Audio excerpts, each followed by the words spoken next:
Yes, guys, you know what time it is. It's your boy David at the Irish Hotspur, Ireland's #1 Spurs fan. And today we bring you a Spurs chat all about Bissouma.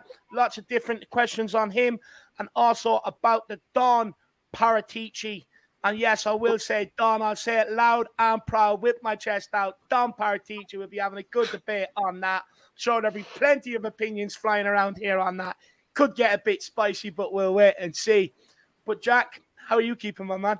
Yeah, Dave, we're going to be saying Don Fabio with our chest today. But, Dave, we are in a bit of a bubble here sometimes on the Irish Hotspur. So we are going to bring in some people that are probably a bit more level-headed maybe on the subject of the Don Fabio, see what they have to say. Really looking forward to this debut on the panel. He's been on the channel before, on the fan shows and whatnot, but I'm looking forward to his debut of Wes's as well, Dave. And also, he's going to have kind of some fresh opinions that we haven't actually heard before. And so, Wes, I would say whatever you feel like, say it out loud, my man, because it's going to be new to all of us. So whatever you're feeling, regarding Bissouma, Fabio, whatever it may be, my man, just say it out loud, say it with your chest, just like Dave said. Yes, sir. Yes, sir. How you guys doing? Hey, what's up, Spurs fans? What's up, everybody? Absolutely buzzing to have you, Wes. Absolutely buzzing to have you, my man. Like Jack said, say your opinions with your chest, my man. Nobody shout you down for it, so do not worry about that. And, of course, we have Kuvan, which, I was watching Sean's debate, Spurs debate show by Sean there the other day with Jack and Kuvan. Different opinions on Paratici. So, look, me and Kuvan will probably have a very good discussion on that, and we'll see where we're at after that. But it'll be very good. But how are you doing, Kuvan? I'm doing right. Yeah, I'm open to all debate on that, and then and we'll just agree that I'm right at the end. That's fine. It's the way it usually works. I'm told to respect my elders, Kuva. So it's the way it usually works, Simon. It's the way it usually works. But look, we'll take a few comments. Let's welcome a few people in, and then let's get into it. We've got Duncan Ratman. Big up, my man. He says, come on. Big up, Duncan. Good to see you in the building. We've got Tottenham Tantrum Gold says, ladies and gentlemen, live from Kildare, Ireland, and Brooklyn, New York, introducing the best duo in the world. So everyone like and subscribe. Get your membership to the best show in town. Big up, Dermot. He says, introducing in the green and white and gold corner. He is the biggest Spurs and Ireland fan in the world. So here he is, the biggest and best in town, the one and only David Harry Kane, Irish Hotspur Harris. Now, Dermot, if only if I could get my other friends and my missus to start saying that about me, I'll be doing very well, my man. But big up, absolutely love that. And he says, and in the red and blue corner, he really is the channel pin-up for all the ladies in the Harris and Fat Clap Army. So here he is, the one and only Jack's son, Statsman Kaniki. That's why he's off screen. He's getting in trouble by the girlfriend. Seen that comment, Dermot. Big yourself up. Mick Hermlock says, good evening, David and Jack. Big up, Mick. I hope you're keeping well. Rob, I've been dreading seeing you, my man. How are you keeping? He says, I'm happy with the fixtures. Hope we can do with Chelsea and make a big stance early in the season. So very winnable games really early on. No, 100%. Look, Chelsea will have going through a big bit of a rebuild, this summer. They're at risk. Rudiger's gone. Alonso, they're at risk of losing. Aspilicueta, Christensen. There's more. That whole back line. Thiago Silva's another year older. How will he hold up? So, there's a lot of questions for that Chelsea back line. And with a much improved Tottenham team, hopefully, because we have to remember, we played Chelsea in a trilogy in January. We had our squad was all over the place. Was absolutely all over the place. A lot of injuries at the time as well. Conte still kind of trying new things and stuff like that. So this time around, hopefully we can break our hoodoo at Stamford Bridge. But big up, Rob. Big up, Rob. Changed out of the top for you, Rob. Changed out of it for you. And Dermot, thank you very much for the kind words, my man. The missus, I bet she's absolutely delighted hearing that. Dermot, big up. Big up, Dermot. Justin Grierson says, good evening, guys. Big up, Justin. Good to see you in the house. Big up, Sue Smith as well. Great to see you in. We've got Dan N. Exciting lads. Paratici is building us a squad of winners and workers. The sky's the limit for next season. Who's your prediction for who we will get a striker, centre-back, and right wing-back? Look, I'll just go quickly. I think Richarlison, is definitely a good option in terms of up front. Good cover for Kane and Son. Premier League proven, knows where the net is as well. Done it at Watford as well. Centre back, look, I'm still pinning my hopes on getting a Bastoni in here. I'm still pinning my hopes on it. And right wing back, look, I do think Spence will come in. Did see an interesting take on it today that we do know Paratici likes to use smoke screens, and that someone else could be completely different end up coming in. using that Jed Spence interest to get our business done on the quiet. So be interested to see what happens down in. But look, honestly, I'll put the menu in the chat for people. Pick what you want. Don Paratici is cooking, baby. Absolutely cooking. George Hill says, big up, Dave and Jacko. I hope you're doing well and staying cool in this heat. I mean, it's hard, George. It is hard. 3 down, at least 3 to go. League will be put on notice after we embarrass the scum at the Stamford compost lot. I love that. You know, I like it's going straight away. You know, there's none of this boring into it. You're playing all the relegated or all teams that are down in the relegation battle. You know, it's hot and heavy straight from the off. Turn them into compost, Dave. That's what he's saying. Turn them into compost. You know, just that's what Mikel Arteta. Turn the Lego man into some compost. Big up. Ricky Nato says, evening brothers, Bissouma signs who next? Can't wait. Conte is really cooking. That he is, my man. That he is. Tempest Fugit, good to see you in the house. The regular, same to you, my man. Big yourself up. 164 Spurs says, good evening, guys. Good to see you. Come on, you Spurs. Big up 164 Spurs. Derek Smith says, good evening, gents. 16 games before the World Cup. Spurs top of the league with 48 points. Optimistic, but why not? I mean, look, that's the exciting thing. The season is literally around the corner. It's the 16th today. The preseason starts on the 16th of July, which is only next month. We're a month away. Super exciting. As soon as preseason ends, straight into the Premier League campaign. And games coming thick and fast. I mean, life could not get any better as a Spurs fan. Plus, with the exciting transfer window we've had and everything else so far, you know, it's definitely, hopefully, it's signs of things to come, Derek. King Huddle says, Bissouma is another brilliant signing. Highly proactive, defensively powerful, press resistant, and has a massive engine, an absolute bargain at that price. Absolutely love that. Matt C says, if Bissouma was English, he'd be at least 100 million. What a player. We got 3 more signings at least. 100%, my man. Absolutely love that. Welsh gal, great to see you. She says, evening, lads. Well, these are exciting times. That they are, Welsh gal. That they are. Big up Dan Davenport. Good to see you in as well. Big up Aidan Burns, Ireland's number 3 Spurs fan. Big up, my man. I hope you're keeping well. We've got Ribsy. He says, hey, I'll come on, you Spurs. Big up, Ribsy. Great to see you in the building. Spaghetti Slayer as well. He says, we've got them Arsenal fans rattled. Absolutely rattled. They signed the knockoff Marquinhos, this week. And they're wooing and harring over there. It's absolutely ridiculous. Carry on, to be honest with you, my man. But big yourself up. We've also got Martin Walton in the house, keeping him busy during work as well. Big up, my man. Great to see you in the house. Philip Brady, not an official announcement from the club yet, but Fabrizio Romano has given the here we go. He stayed at Tottenham Hotspur away last night, so he couldn't escape, so that he did complete his medical today. And basically just waiting. I think the contracts have already been signed, more or less. I'm just waiting for the club to kind of get everything in place and make a big song and dance about Bissouma coming in. That's I expect tomorrow. In and around, I reckon, around maybe early lunchtime, I reckon you'll probably get an official announcement. But big up, Philip. Hope you're keeping well, Philip. Great to see you. Patrick Slater says, big up yourselves. Big up, my man. I hope you're keeping well. RAI as well. Big up, everyone. Amir Sardar says, evening all, hoping for some defensive signings now. Amir, get WhatsApp, my man. Get WhatsApp, brother. I hope you're keeping well. Brian says, check WhatsApp. I'll go and do that now, lad. Just give me 1 minute. Autism, big yourself up. Good to see you in the house. We've got Say No Morgov. Absolutely love that. Hello. Big up, my man. I hope you're keeping well. Big up, Ribsy as well. Great to see you in the building. Big up, Graham as well. Enjoyed the phone call earlier on, my man. I hope you're keeping well. Great to chat to you. PLFD as well. I'm very happy that we're signing Bissouma, Keeley, Perisic, Forrester, and Spence. Yeah, look, with Keeley, I'll give a small bit on him at the end. Actually, no, I spoke about earlier on with Kuva and Bob. Actually, there's no need. They bought the best meal on that. But look, we'll take that. We'll take a couple of super chats here, Jack, and then I think we'll get straight into it, my man.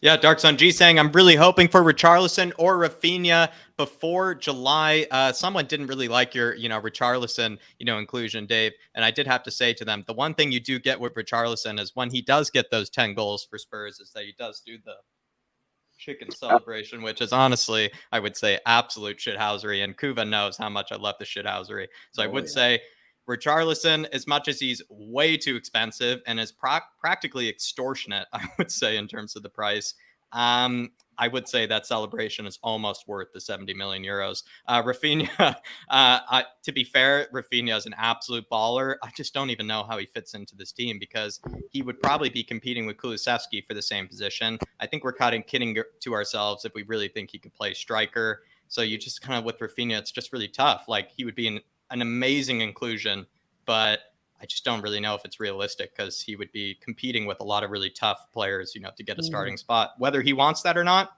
up to him. If he does want that, that would say a lot about his mentality because it means he really backs himself. There you are, Dark Sun G. Big up. Yeah, I think need a bit more versatility than Raphinha's got.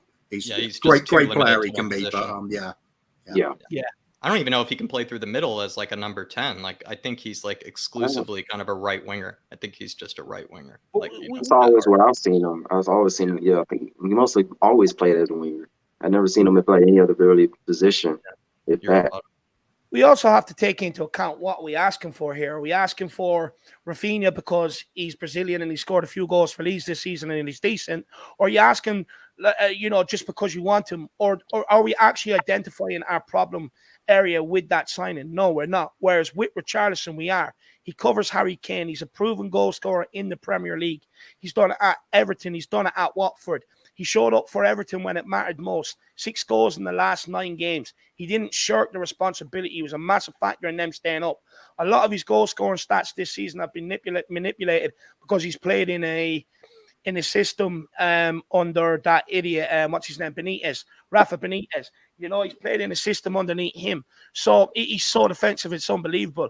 But with Richarlison as well, he's a natural born winner. And the reason why I say that is you look at him on the pitch.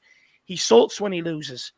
He's aggressive. He works hard. He wants to win. He does everything possible to be able to affect the game. And we need people like him in here. And again, it just reverts back to we have to identify what we need this window. Raphinha would be great, but we also have Kulusevski and Lucas Moura there. So it's not smart business. Bringing in Richarlison is. Exactly. Yeah, absolutely spot on, Dave.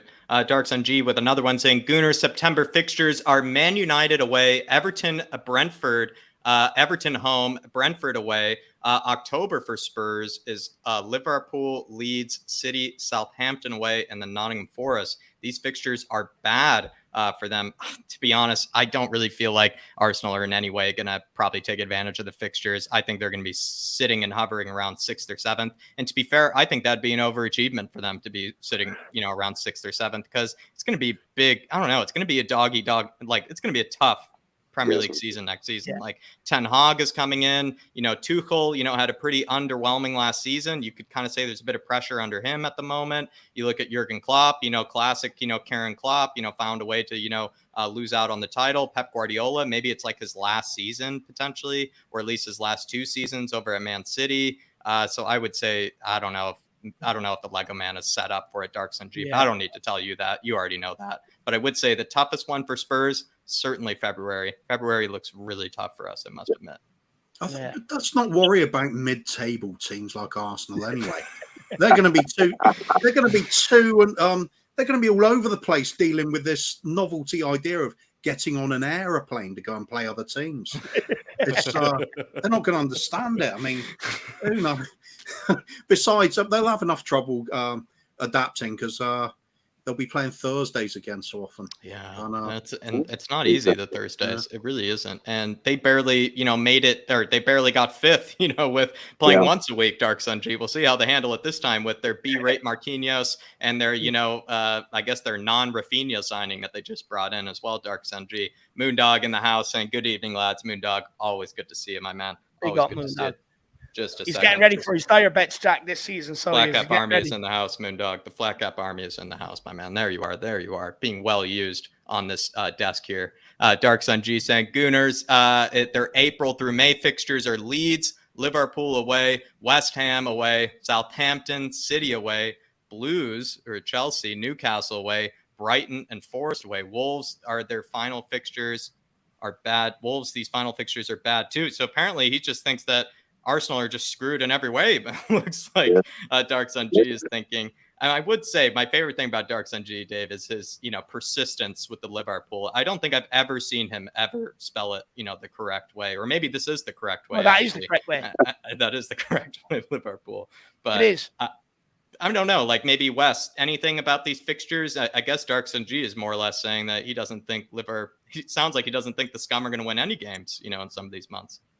Man, my whole thing is, I was looking at a little bit of Arsenal fan TV just to see them mope and groan and try to talk about the unbelievable that, some of them are saying literally that their team right now is better than our team. And I immediately said in the comment section, y'all don't even have 2 world-class players. Y'all don't even have 1.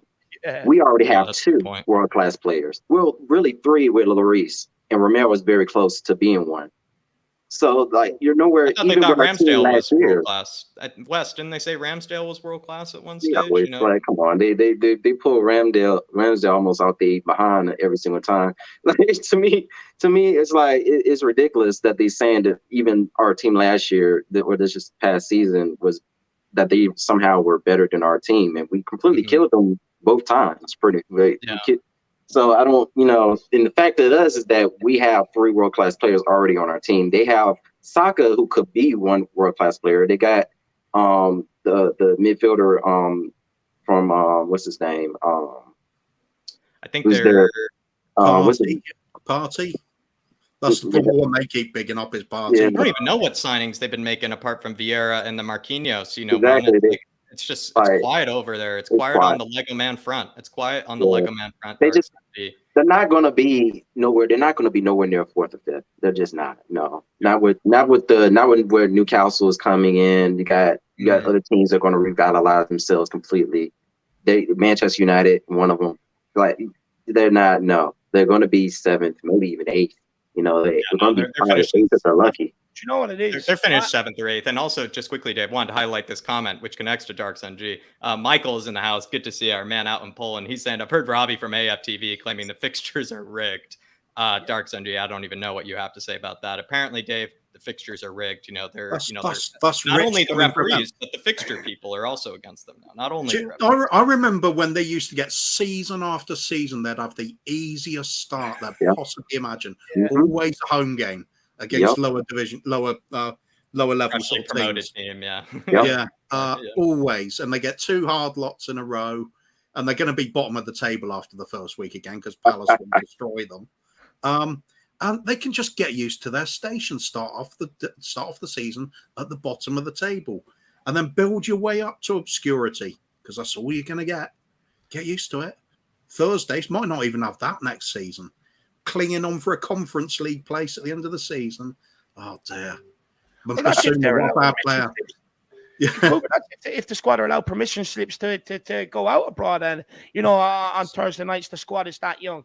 Look, when it comes to Arsenal, there's a reason why players that and look, Aubameyang is one. I know they have their problems with him, but he scored them goals at the end of the day. They've gone from Aubameyang to Kit Kat up front, and it's an absolute disgrace. And the reason why you see that happening is because I thought about this last night actually. They slate us for Pochettino, absolutely slate us. What did he win? What did he win? Etc. Etc. But what they're trying to do is actually very similar to what Pochettino done. Pochettino came in, got rid of all the old heads, the experienced heads, the influences in the dressing room, got rid of them, implemented his training regime. The people that he had were young, impressionable players that he could mold to do what he wanted them to do. And eventually, he was able to get them super fit. They had to meet his training standards during the week in order to, his targets during the week in order to be selected on the weekend. Every single one of them done it. And that's what Lego Head is going to try and do at Arsenal. But he didn't have any real clout before he took that job. Whereas Pochettino did at Southampton. He done a phenomenal job at Southampton. So they're trying to slag us about Pochettino, but what they're trying to do is what he done. They've had a whole reset. But honestly, it's absolutely ridiculous. It is getting ridiculous. They got up this high because they were playing 1 game a week. Now the fact that they're traveling all across Europe is going to catch up with them. Yeah. Sorry, Wes. Yeah, sorry. Oh no, I was just gonna say, like, one way that we're just on a different level than Arsenal now, is that Bissouma, he was an Arsenal fan through his childhood. Who did he end up choosing? That's all we got to say. And because he's thinking about his career. Because he's thinking about his career. Yeah. How long's Arteta been there now? How long has this process taken? Well, no, how long has it been? 20 years yet? I don't know. It feels like it.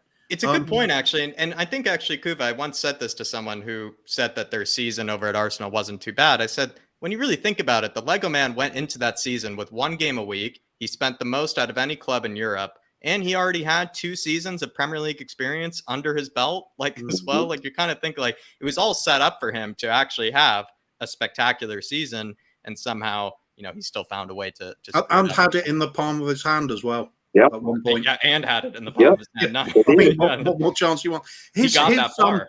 His tenure at Arsenal, it's the equivalent of, when your missus wants you to put up a shelf or paint a fence or something, and you say, yeah, I'll get around to it, and it stays there for about 2 years. Honey-to-do list. That's him in football terms. It really is. It's just what a joke manager. It's a honey-do I list. hope he signs a new 10-year contract. Yeah, I hope so too.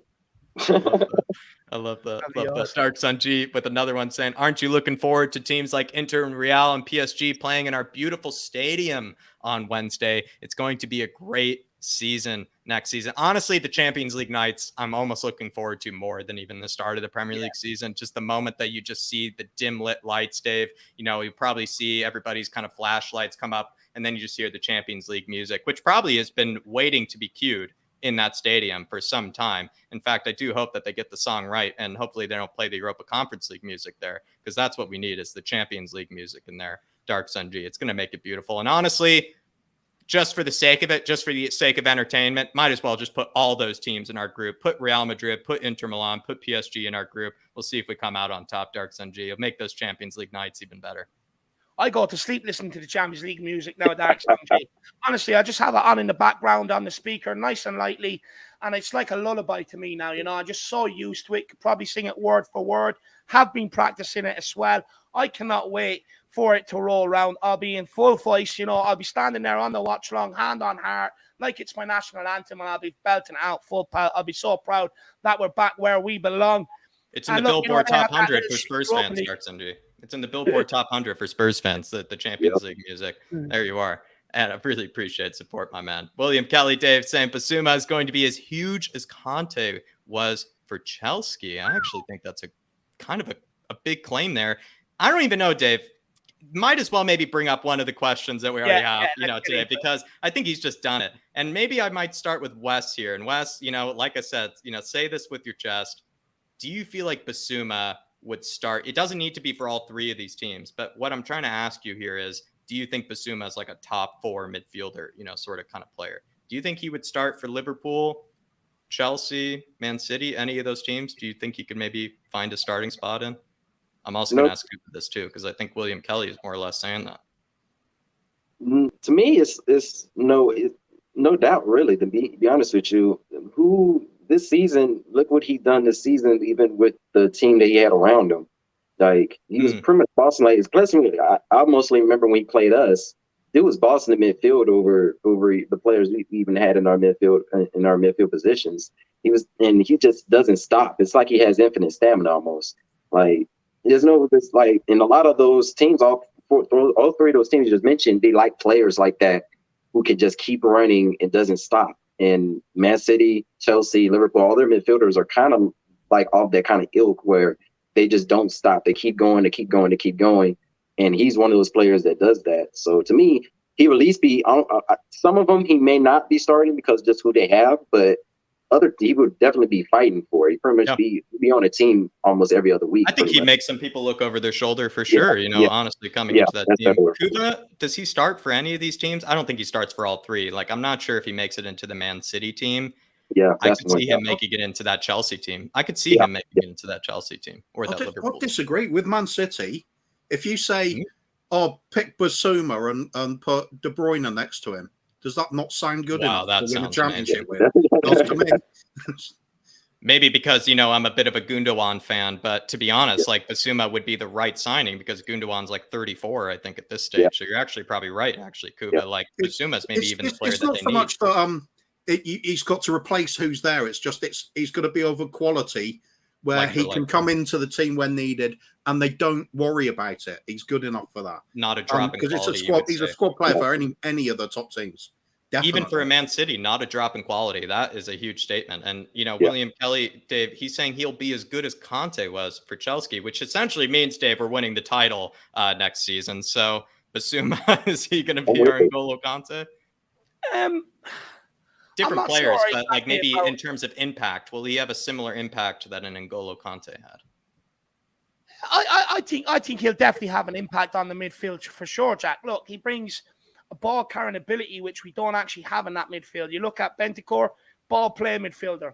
Look, unselfish, puts himself in position to receive the ball, but he gets the ball, moves it on, which I like. I really like that in a player. You need someone like that. Hojbjerg, a grafter, has improved his passing ability.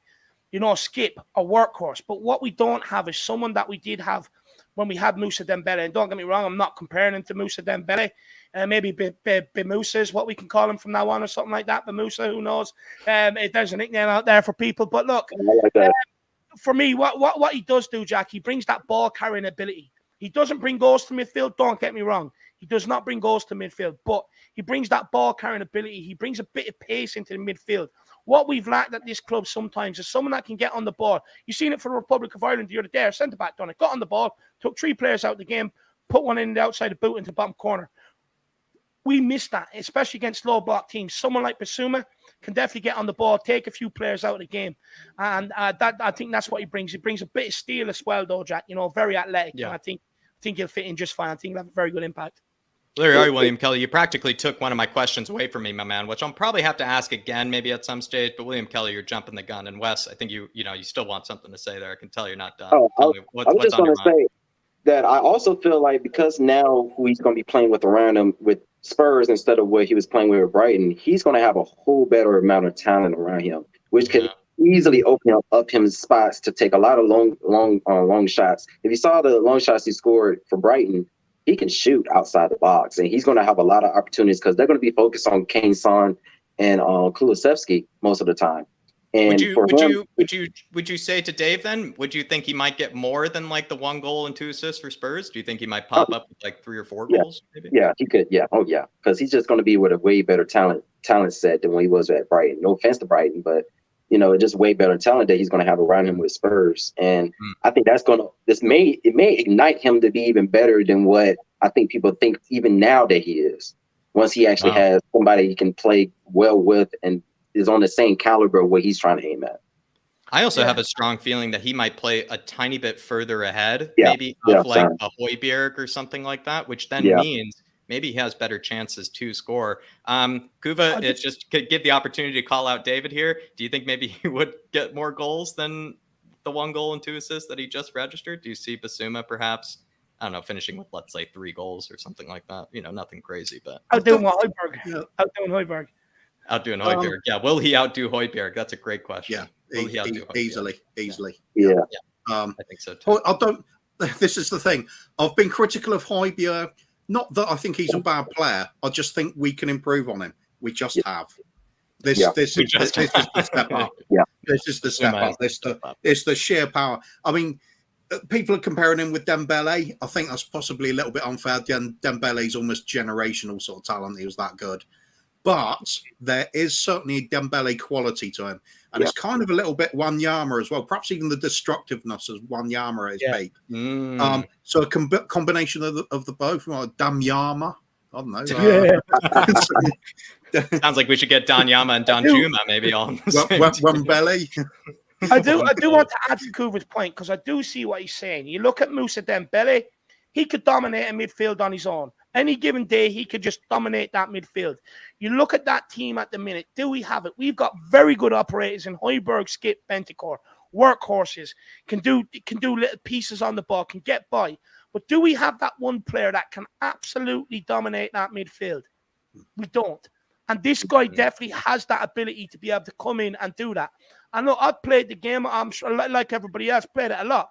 9 times out of 10, you dominate that midfield. You win. You go on. You win the game. You end up dominating the game. It's always been the case. Centre midfield is so important. We've seen that by bringing in Bentancur and getting him in there ahead of Harry Winks. But this guy, you look at him, he can dominate a game. You can sit back and say, "Fuck me, he was outstanding today." Yeah. That's why we won the game. That's the reason they bought him, I think, Dave. That's the reason they bought him, Dave, because he dominated the midfield. Even in games when Spurs were winning, he was dominating the midfield. We were beating them 2-0. He was still making us look pretty silly when we were up 2-0, even at certain stages. Like that's how good this guy is. Even Hojbjerg at his best, come up against a certain type of midfielder, he could be bullied, and he was. Hojbjerg is not actually that powerful. What he is very annoying to the opposition. Constantly and raking the backs of the Achilles and getting stuck in, which is a good quality. But Wanyama, Not Wanyama. I'm saying it because I've got him in mind as soon as I'm thinking of Bissouma. It's that power, it's that aggression that you cannot bully this man. If he gets the ball, you're going to have to suit up in riot gear to take him on. There's no way you're getting it off him. That part is like Dembele. But yeah, it's almost like a primal power that you're unleashing with a player like this. It's the kind of warfare part of the game that I bloody love. And we've been missing that for a long time. We've had some technically sound players in the past. Occasionally we get some that we say, oh yeah, he's a real midfield general. They're not. This is a midfield general. This is a marked step up for anything we've had since Dembele at his peak, since Wanyama at his peak. And those two are a good comparison. I think he's up there, very comparable with the two of them. So I don't think Kante's the one to compare him with. It's those two. Like I just wrote in the comments, that was poetic, Kuva, the way I was listening to that. Just quickly, Ellie here, and I did see this as well somewhere. I can't remember. Someone did compare Hojbjerg's and Bissouma's stats. Hojbjerg's stats in some regards are actually better in terms of output than Bissouma's, but they're very similar. And what I will say is Hojbjerg played in the team that did finish for top 4. Bissouma played in the team, that finished around mid-table. But look, what I will say is let's not write Hojbjerg off yet.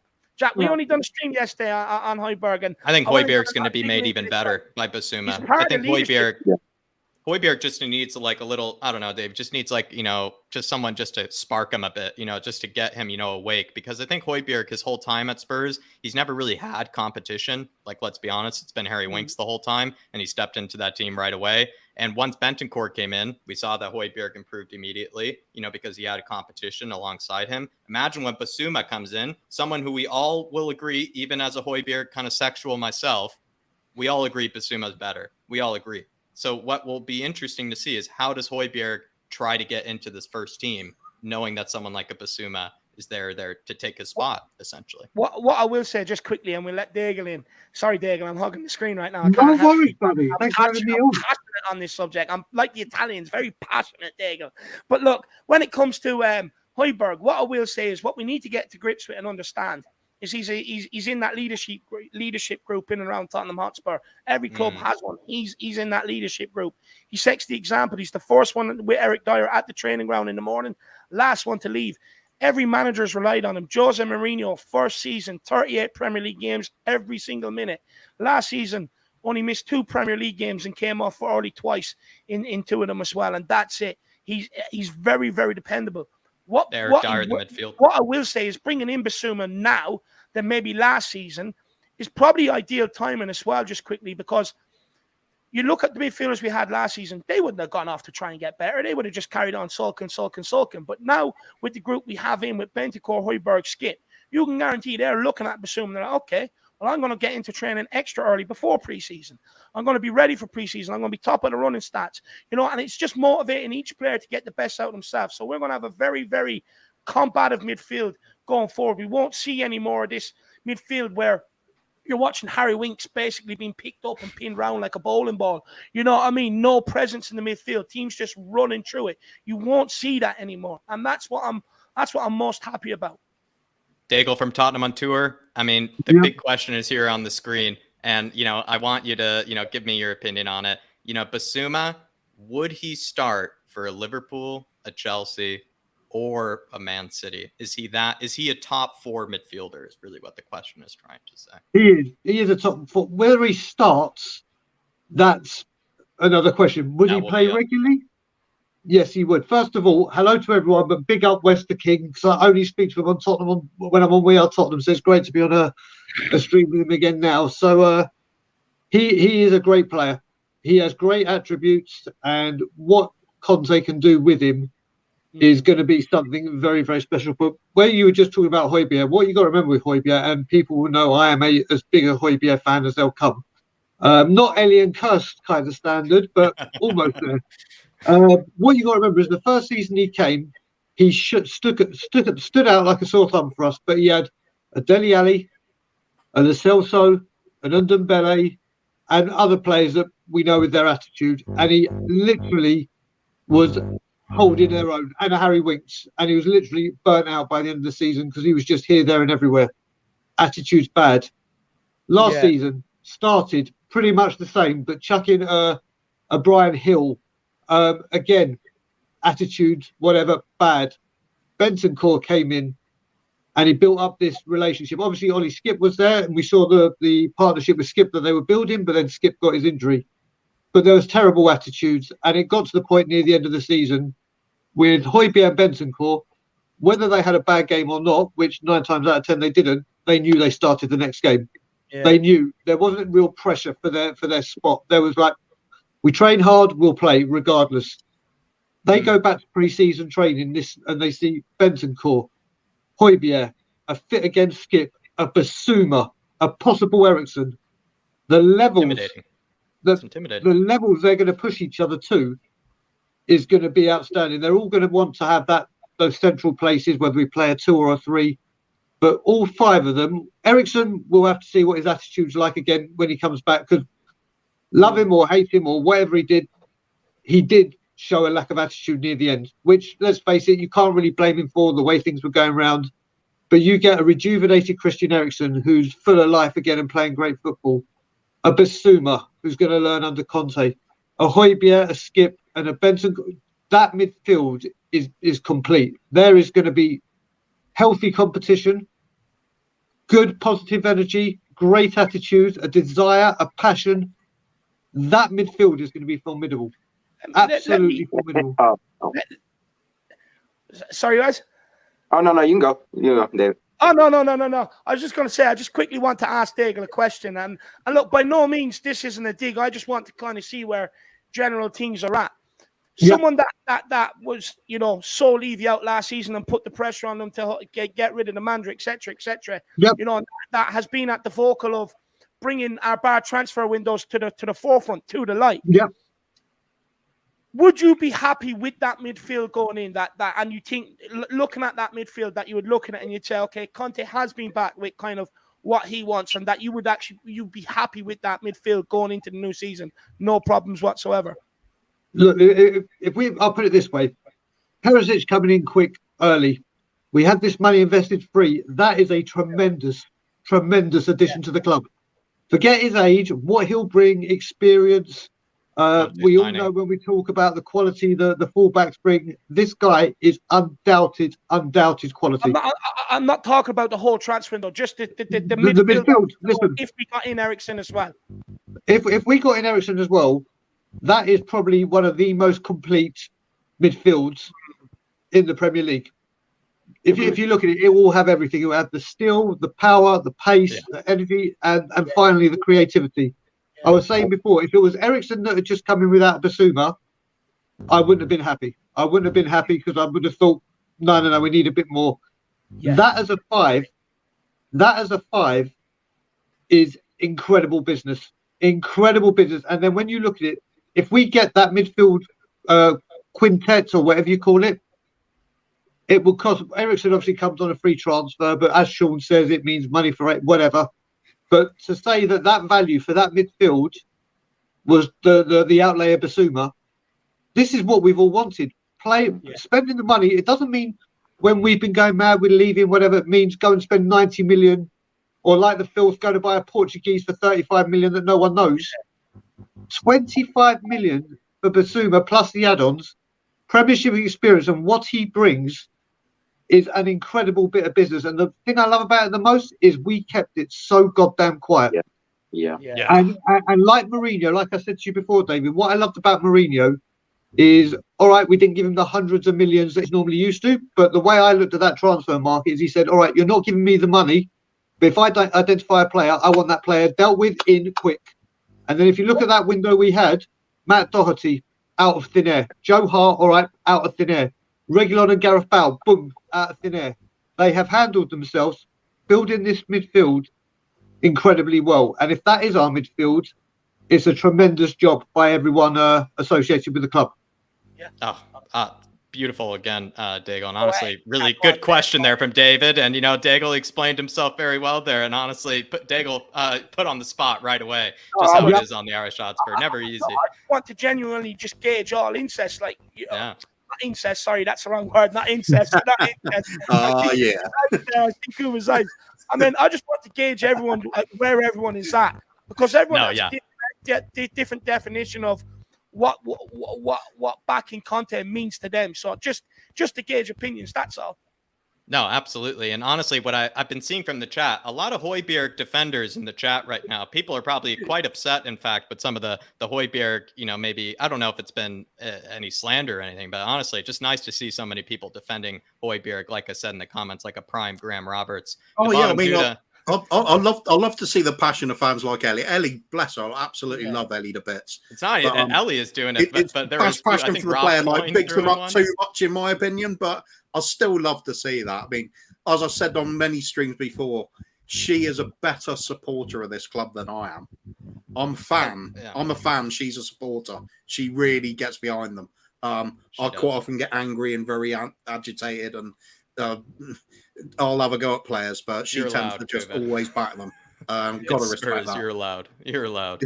Rob Coyne also apparently comment. I didn't even know this about you, Rob. Also seems to be a huge Pierre Hojbjerg supporter and defender as well. Love that, Rob. Love that energy. To bottom Duda with a big one here, saying, I think our focus should be on Chelsea this season. We can easily get past them in the table, and if pushed enough, I think we can cause them some serious upsets. Arsenal will be destroyed next season, 8th or 9th position. To bottom Duda was loving some of the banter Philip Brady was given, the scum in the Irish Hotspur chat and WhatsApp this morning. But I must say, I actually do think that is the right team to kind of base ourselves around of. And Dave, right now I'm in the middle of editing, our Premier League predictions from last season. And we spoke about that a lot was, which teams do you kind of match yourself with? Which teams do you try to, stay on par with, for the whole season? I said last season it was West Ham was the team that I thought we needed to stay on par with the whole season. I think we absolutely outdid that. But this season, I would say it's Chelsea. Like the bottom Duda is saying here, as long as we stay on par with Chelsea, kind of compare ourselves to them, I think we will find ourselves at least in that third place position.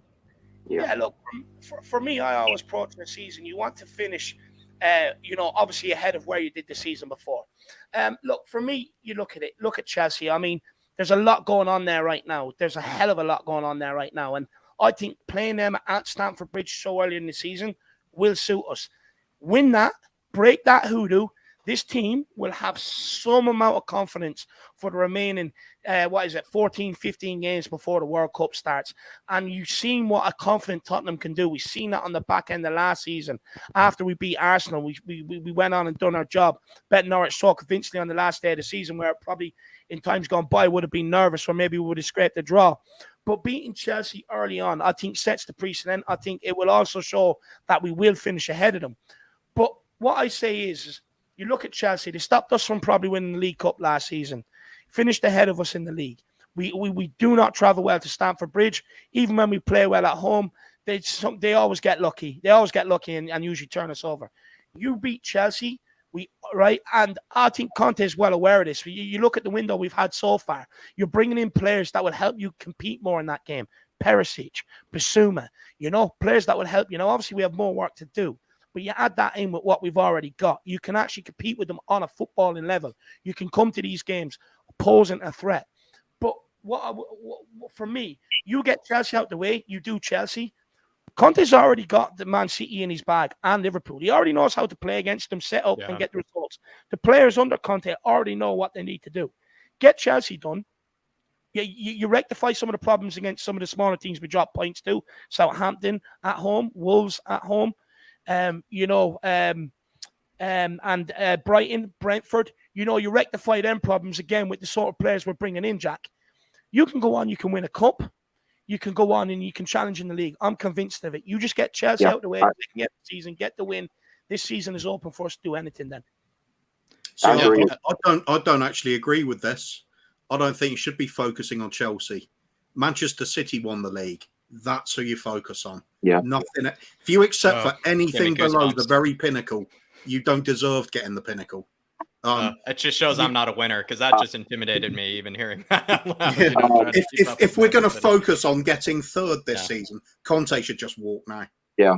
My whole thing is always my whole thing on Conte is that this man is a league winning manager, I don't think he would stay here if he wasn't trying to think challenge for the league.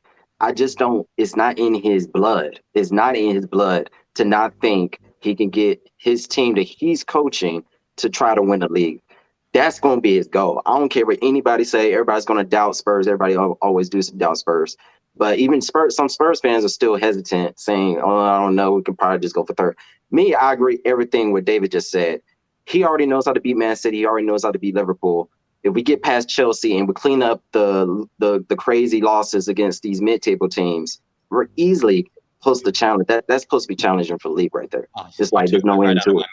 Took that right out of my mouth, Wes, because I was going to say, as much as I actually think Kuva probably proved me wrong there, where I think Man City is the team that we probably should compare ourselves to. What's funny about Man City is that we kind of wish we could play them every week, to be fair. Whereas with Chelsea, it's the complete opposite. So maybe the signs of a good season, if we were to beat Chelsea in that first game of the season, that could be the signs of a good season there at bottom Duda. That's what I'd say. A good marker right there, my man. But I did like what Kuva's mentality was there. I honestly just see us brushing them aside. They've become irrelevant. It's all about Manchester City and Liverpool. Anybody else in the league right at this moment doesn't matter. We're with that energy. We like that energy. Dark Sun G saying Liverpool. Yeah. Sorry, Diego. So just to say, what it is, you got to remember as well. This is why it's so important to get these deals done early.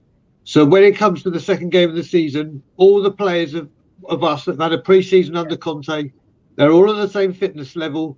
They all understand the game. And then obviously you look at Chelsea and we know they've lost Rudiger, they lost Christensen. They're going to lose so many players. God knows when they get their business in. They got to get used to a new style of play, a bunch of new players. And whereas you've got to look at it as well, Conte out loud to the public will say, exactly, let's just try and do better than we did last year. Let's just try and aim for just to keep everything in-house. You know, he is coming here to challenge for the title. That's where he is challenging. He will not say it out. He will say toe the line and say, "Yep, we're going to try and put a run together and do as best we can." But he's not going to be stupid enough to come out and say, "Right, we're going for the league," because the media again will just go, Liverpool, Manchester City," and you've got to remember when Manchester City beat Liverpool by 21 odd points for a league a few years ago, they went and bought who they did, and the next season it was 1 point. So if you buy right, you buy smart, you buy on time, you buy wisely, early. That it doesn't matter how much you spend; it's how you spend it. Well, Brian, we already set that example in the January transfer window. We brought in two. We got exactly. Good. Bentancur signed right, signed. You know, the saying goes: you sign right, you sign once. You know what I mean? You don't have to keep shelling out in that position. But what you said there, Daigle, is exactly what we done in January. And signing right can easily claw back in them points. Not a problem. I agree. And to bottom I'm just going to the washroom. I'll be back in a sec.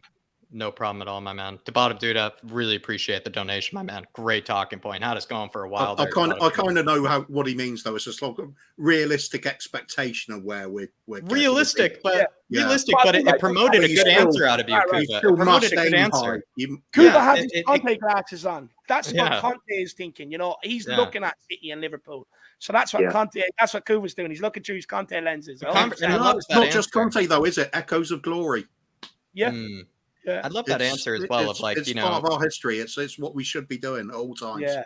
What Conte is telling us, in the press is very different from what he's telling, his players. He's telling them to win the league. And I think that's what, Kuva was trying to say there. Dark Sun G is saying Liverpool and Blues. Bissouma will definitely start for these two because Liverpool, they have Keita, Henderson, and Fabinho. Blues, it's Kovacic, Mount, Conte, and Ruben Loftus-Cheek. Yeah, Cheek. Exactly what I would probably say, Dark Sun G. With Man City, though, I kind of liked, Kuva's argument that, it's a bit of an aging sort of midfield. They do need a bit of spark in there, something different. You could see him actually starting alongside De Bruyne and also just saying Bissouma plus De Bruyne. It just sounds beautiful, honestly, to the ears. And then, to be fair, I could see him probably slotting into that Liverpool team. If it wasn't for maybe Henderson's cult-like, sort of status maybe in that team, I think he would get into that team ahead of Henderson if he didn't have that cult-like, sort of status. With Kovacic, I do really rate Kovacic, but I could see him starting ahead of someone like a Ruben Loftus-Cheek, who played a lot of minutes this season. He could definitely play ahead of Jorginho. I think Jorginho is just a good player, but one of the most overrated players in the world. Conte, I don't know about that one. It's just tough to say with Conte, but he's going to be our N'Golo Conte. He's winning us the league. Dark Sun G, that's what I would tell you. And he's also saying Bissouma's new nickname, Bulldog, Bulldozer, Bazooka, Rhino.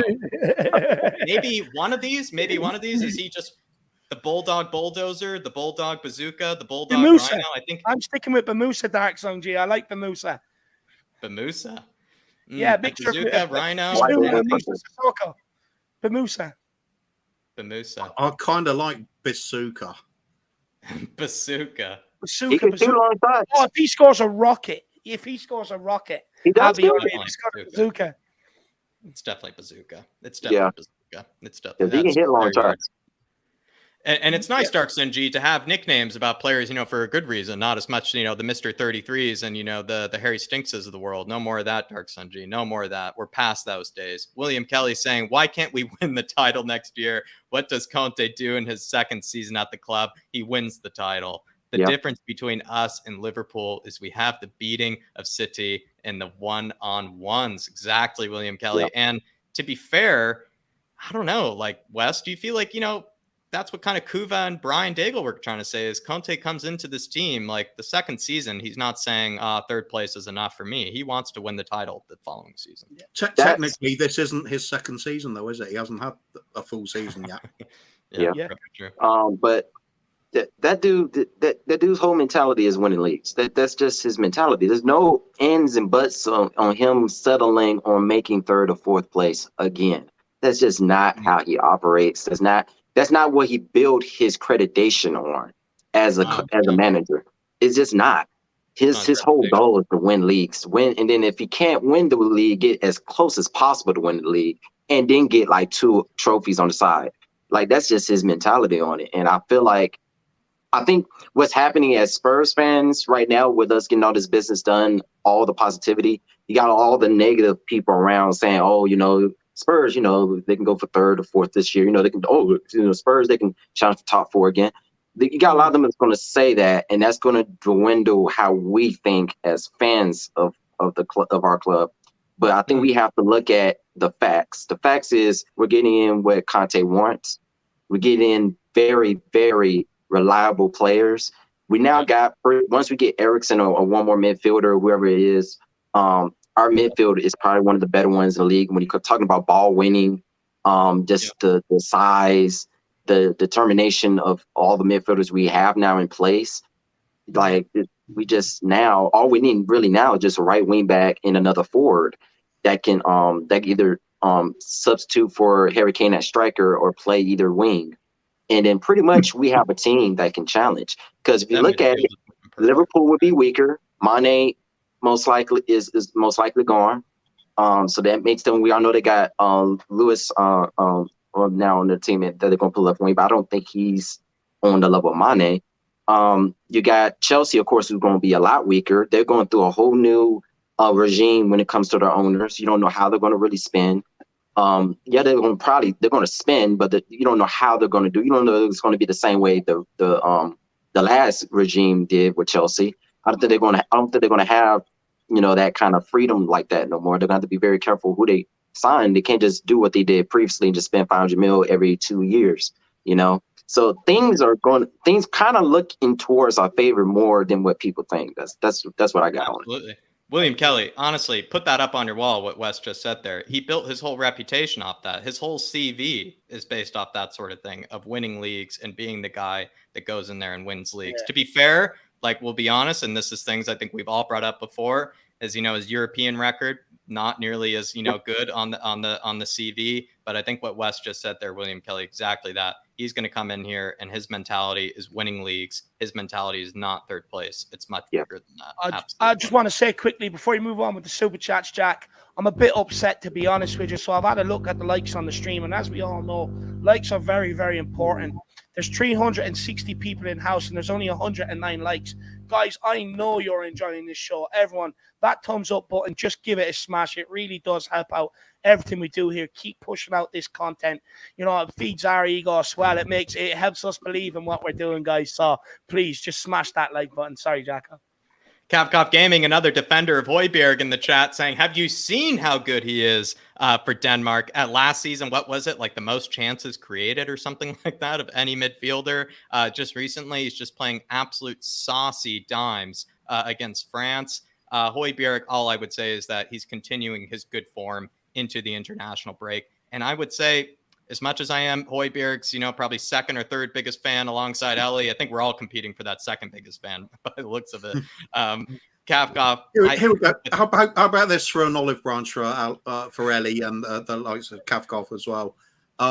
Next season, Hojbjerg is going to be very much a part of this squad, and you will get to see him lifting a trophy over his head at some point. You'll get to see him play. We'll all be happy. The one thing I'll say on top of this as well, try and find players that have played over 100 games for their club in 2 seasons. That's absurd. You will not find many. The amount of games this man plays and the amount of minutes in those games he plays is without Europe.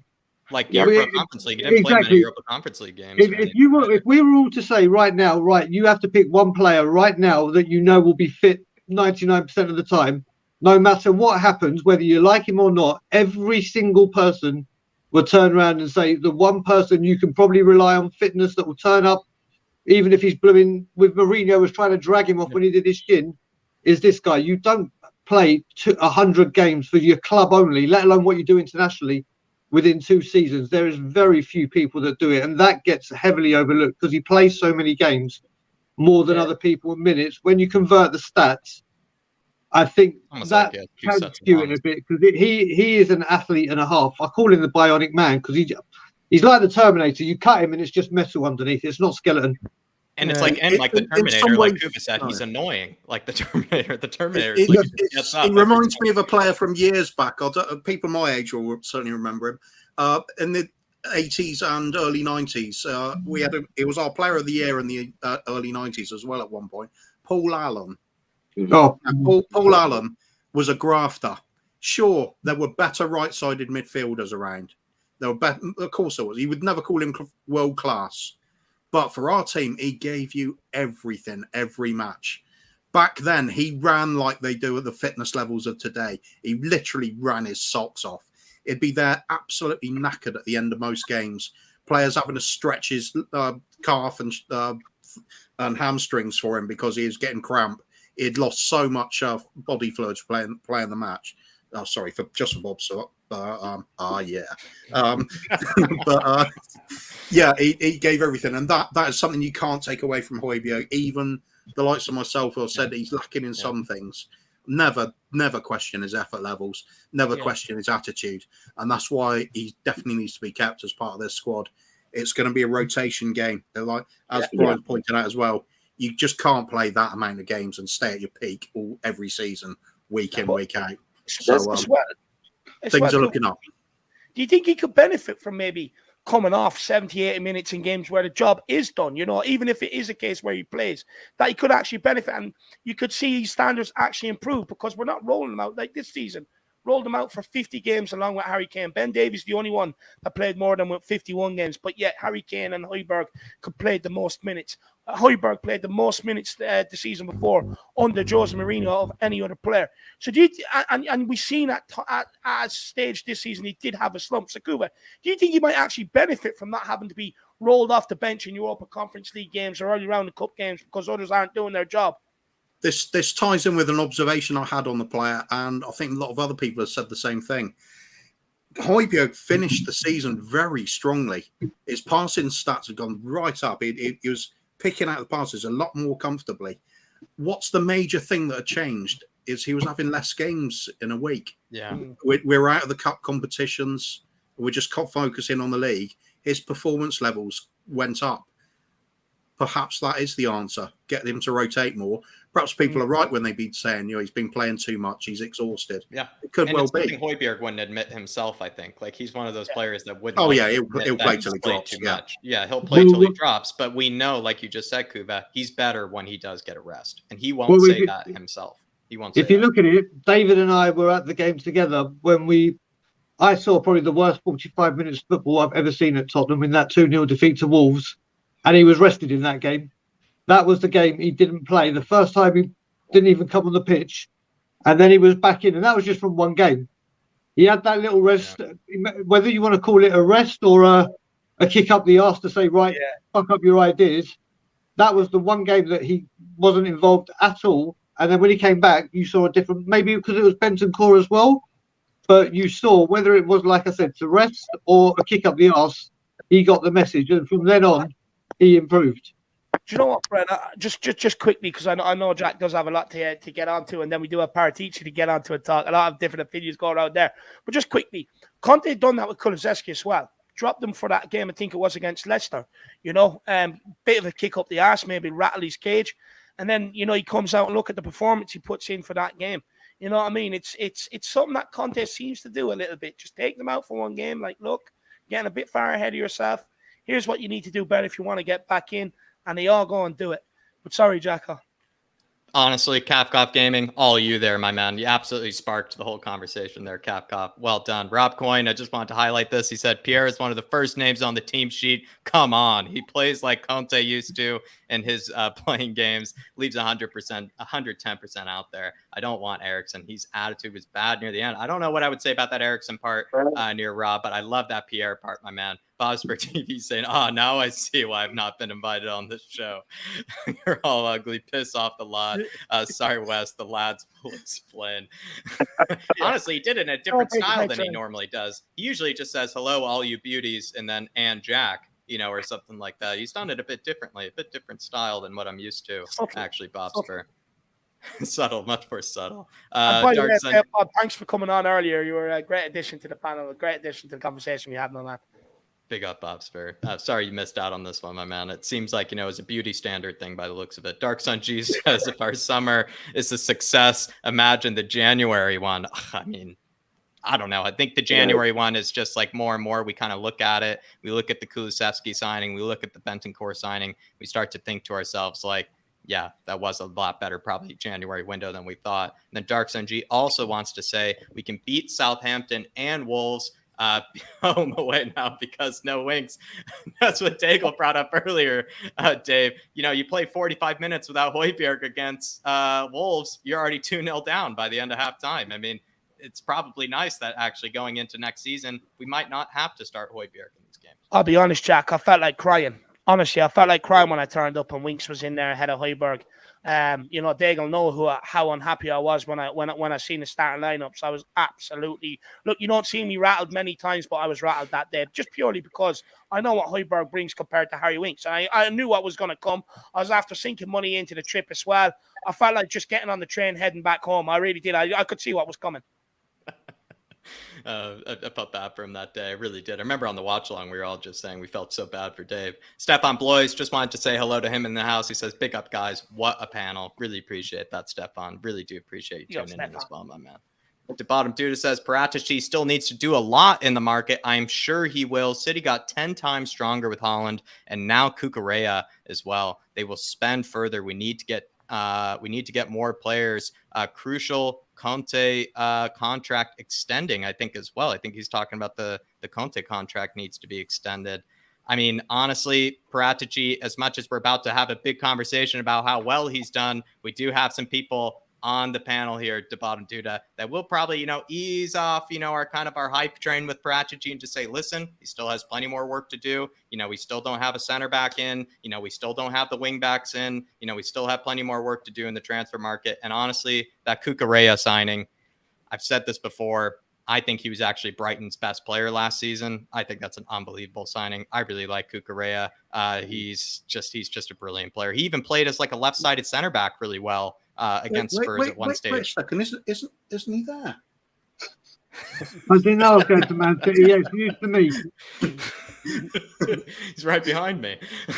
But also Kukurea, he would make the Pirate FC team as well, to bottom dude, like I said in the chat as well. But really do appreciate support. I don't really know what else I have to say to that, my man, apart from the fact that, you know, Man City, they are going to have a strong window. And maybe just like we said, how we're supposed to compare ourselves to Man City in the league table, maybe we sort of compare ourselves to Man City in the transfer market as well. Maybe that's what I will say is, look, it's very hard, Jack, to compare yourself to Man City in the market with the amount of money.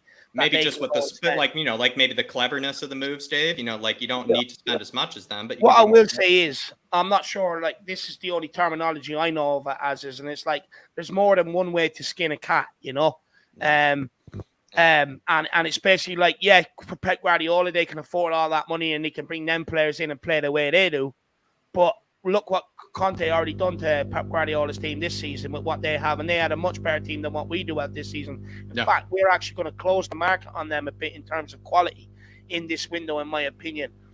So I think we'll have a better all-round squad. I'm never really too worried about Man City because Conte loves Conte. Did you ever see that guy in Jackass, the party boy that dances around with the tongue? That's what Conte is. He's a party spoiler, lad. He's a party pooper, lad. He loves the party, lad. He loves it. William Kelly, a big up to bottom dude. I really appreciate the He's thinking about me now. William Kelly saying, I've waited 20 years for a manager like Conte. He's not here to finish above Chelsea. He's here to win, which is catching City. Big up, Kuva. I think he's just, you know, completely agreeing with you here, Kuva. He didn't like my answer, you know, with staying on par with Chelsea. He wants the answer that you gave. Can't do the quad without getting the Premier League title. There you go. And I've said this like before, you know, to me, like what William Kelly's saying, Spurs fans waited for a manager like Conte. I don't think we had a manager quite like this one, I say, since our greatest manager, to me, I think in our history, Bill Nicholson. Like, I think he's the next becoming of him. I feel like he can take us back to what Bill Nicholson did for us during the 60s when we were winning leagues, winning FA Cups almost every year. You know, we haven't had I know Pochettino was very close to being that if he actually won the silverware, but he didn't. At the end of the day, he didn't do it. So, but the fact that we got a manager that can demand nothing but for the board to back him, we've been needed a manager like this. I think he's perfect for pretty much this club. Honestly, Wes, that answer, you probably had all the veteran Spurs fans in the chat. You know, they're probably having a tear go down their eye because you're speaking for them, especially when Dermot. I heard the mention Bill Nick, I was like, I felt like Daigle's been training them. There you go. It was a beautiful answer there. Beautiful answer there. And honestly, William Kelly, this is the manager you deserve, my man. This is the manager you deserve, especially after what William Kelly's been through with this club.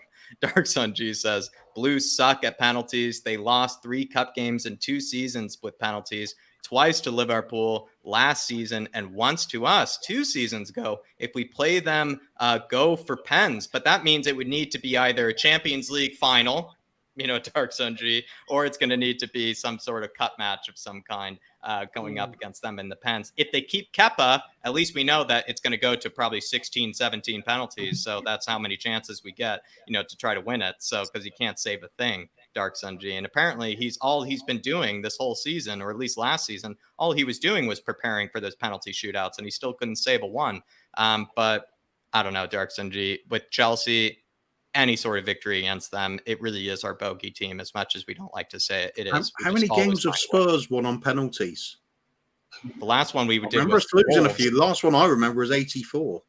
Last one was Wolves in that cup match. Oh yeah. Oh yeah, you're right. Yeah. Remember, because it was a Hill Messi penalty. It was a Hill Messi penalty that won. Or Golini, I think. That's why we paid for him. That's why we got him in. For the penalty. I'm gonna hold on to that now. Great finish. All worth it. Oh, completely worth it. Dark Sun G, though, I must say, with Chelsea and penalties, I don't have a lot of confidence, but maybe they are that bad that probably this does give me the confidence if that were to come up. Last one here to bottom due to saying my super chats are getting late, and I understand I brought up Chelsea when we were talking about Arsenal at the start. I agree with Kuva. Aim higher. I know it's bottom duty. We're trying to get through them, my man. It's just everybody just had so much to say. And honestly, it's just because the super chats are that good that you can't just, just leave it to a minute. I mean, everybody's got to get their say in. It promotes the conversation, it gets the juices flowing. So we finally got to you, to bottom duty. But exactly, I think Kuva honestly probably called me out in the perfect timing, saying, Jack, just aim higher. No need to compare yourself to West Ham. No need to compare yourself to Chelsea. Think much bigger than that. And bottom dude, I'm starting to do that way.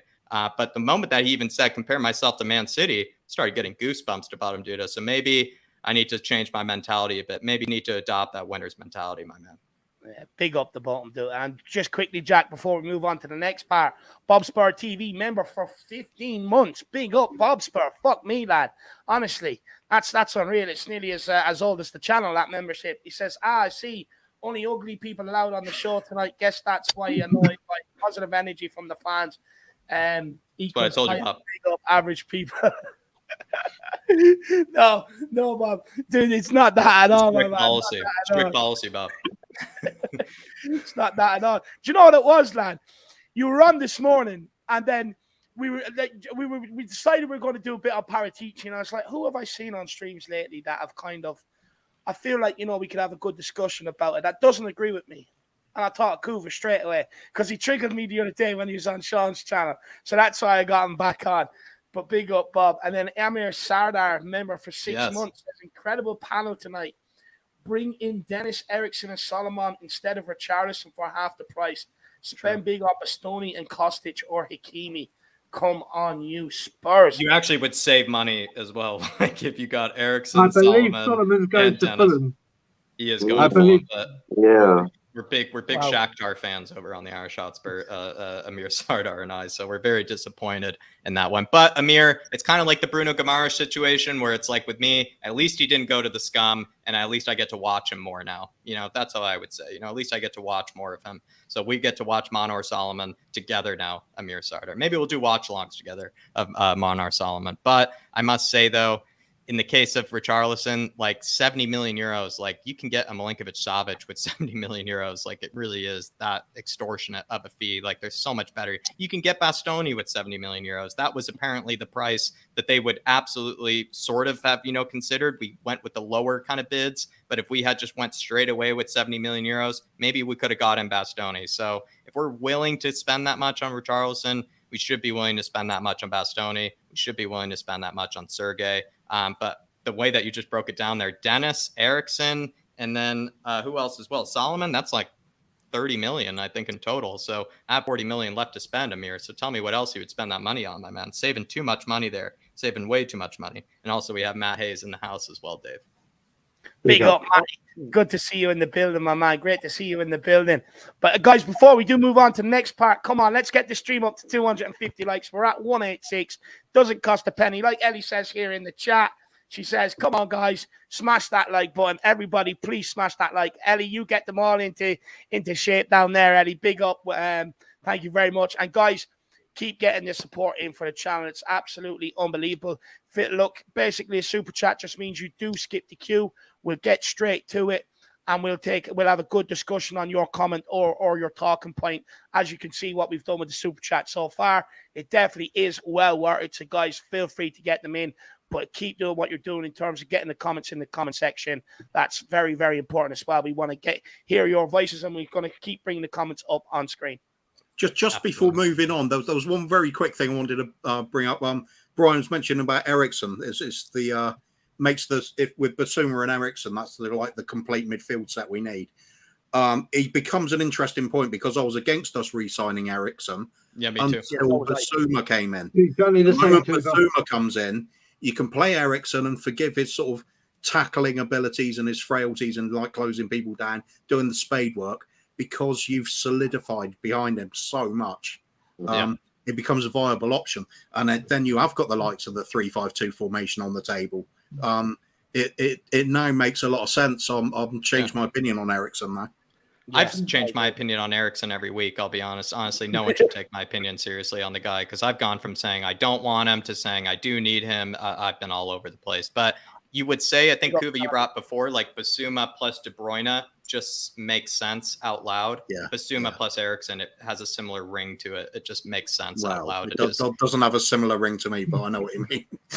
Maybe so. I'm actually, De Bruyne fans are out there right now. Ericsson, they're probably trying to find out where I live, actually. Probably most of Belgium right now after saying that. But I do apologize, everybody. But we have a huge rest of the stream, everybody. I think we talked actually somehow a lot about Bissouma. I had a lot of questions on Bissouma, but I feel like everybody sort of covered it. Did kind of my job for me, I'll be honest, Dave. Yeah, no, 100%. Look, I told you these discussions with these players, they get wild because we've been waiting for all these players to come in, Jack. But I think we've covered pretty much everything. I think we've pretty much covered all your questions. If we haven't, feel free to throw one out. But Shawnee, first of all, big yourself up. Sean's in the comments. Hope you're keeping well. And Kuva, I'm not 100% sure, but I think Matty's asking you, do you want to go on his show at 7:30 tomorrow? I'll be on there as well. Yeah, sure. Definitely. I love going on the channels. We've got such a nice crowd on the YouTube community. It's just fun being on screen with all of you lot, really. Basically. Are you okay with being sent out on loan, though, Kuva? I'm a free agent, man. I'll go where I play. Good answer. Good answer. Hey, well, everybody... there you are, Matty. You got your signing, got your loan to buy option, Paratici style, my man. Paratici style. Bring in Kuva, loan to buy, test him out, and then you'll bring him in later. But everybody, we are going to break down a big conversation actually on kind of the transfer window so far. You might think we're probably jumping the gun, but that's what it's all about. Making bold kind of predictions, making bold conclusions about what's already happened. It's going to be a good discussion. None of us bite over here. So I would say, everybody, while you're in here, there's so many in the house, around 350 in the house. Do smash that like button. Do keep putting in those comments. Do keep reacting to all the questions, because we are putting the questions up on screen and everything there for you. So there's no excuse not to keep your opinions flowing. And everybody, feel free to put in the super chats as well if you want to stop us at any stage in order to get, the panel going again, because clearly the panel gets going when you put those in, because they get the juices going. But everybody, we're going to start talking about Paratici. And I kind of have a good way to... Sorry, Jack. I'm going to be back in 2 seconds. I've got a phone call I need to take, so I'm just going to hop off. I'll come back once it's done, all right? See you later on, everyone. No problem. No problem at all. We'll catch you later, my man. We'll catch you later. But we have a good kind of way to, I think, warm things up maybe here on Paratici. Spurs in the transfer market have long had bad habits of buying late, avoiding bidding wars, buying young instead of proven players, and not buying players that the manager wants. I'll list those all again. Buying late, avoiding bidding wars, buying young instead of proven, and not buying players that the manager wants. Those have been 4 big, I feel like, bad habits of ours that we have really struggled in breaking. So far, though, it seems that Spurs are breaking those bad habits, or at least not resorting to those bad habits as nearly as often now that we have Paratici under. I am going to go to Kuva first because I think he's going to set us off right. Do you think maybe Spurs are breaking these bad habits that we're talking about, Kuva, because of Paratici? Is it too soon to say? Is it maybe just because of Conte?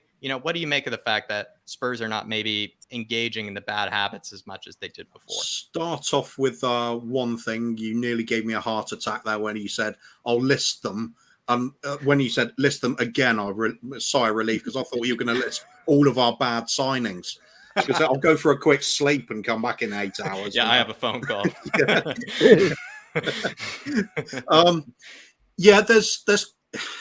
It's so difficult to tell at the moment, but there is enough evidence there to say it's promising that we're breaking these habits. Perisic, hell of a signing. He's certainly not going to have resale value after us, is he? Yeah. We're getting him at the end of his career. Let's be honest. But he's fit as a fiddle. Great signing. On the other hand, Jed Spence is a bit of an unknown quantity. Youngster with a bit of a punt, maybe. That suggests perhaps we're still doing a little bit of that sort of buy to sell on kind of ethic that Enoch have had over the years.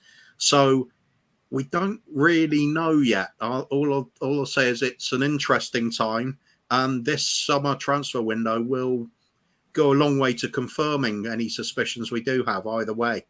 If we come out with the likes of, if we do, say miracles happen, we come out with the likes of Bastoni and Bremer, and then Dumfries at right back as well, and then we get Richarlison and who knows, Jesus just to piss off Arsenal, which would be really funny, by the way. If we got all that craziness happen, you'd say, oh my God, it has changed. There's no doubt. But we are going to be on a limited budget. Let's be realistic. We always talk about this £150 million war kitty. It's not really going to be that sort of extravagant spending we're hoping for, because we're looking at things like how much can we spend before we break financial fair play, and we're talking about £400 million. No way. I mean, you don't suddenly break Levy's whole business ethic, his whole all the money he's saved. But you can work within it sensibly with a good director of football, picking out value for money players. Yeah. I want to say value for money, that value on the football pitch. Not talking about the resale value, but the Perisic value to a football team, the Bissouma value to the first team, upgrades, actually upgrading points of weakness within the team. Even Fraser Forster, I think he's a very underrated signing for us. He's not just a backup for Hugo. He is competition. He's good enough to do it. In some of the games where we're playing against very big physical opponents, his height at the back there could be a major advantage to us, helping out our defence. Romero is not great in the air. We know this.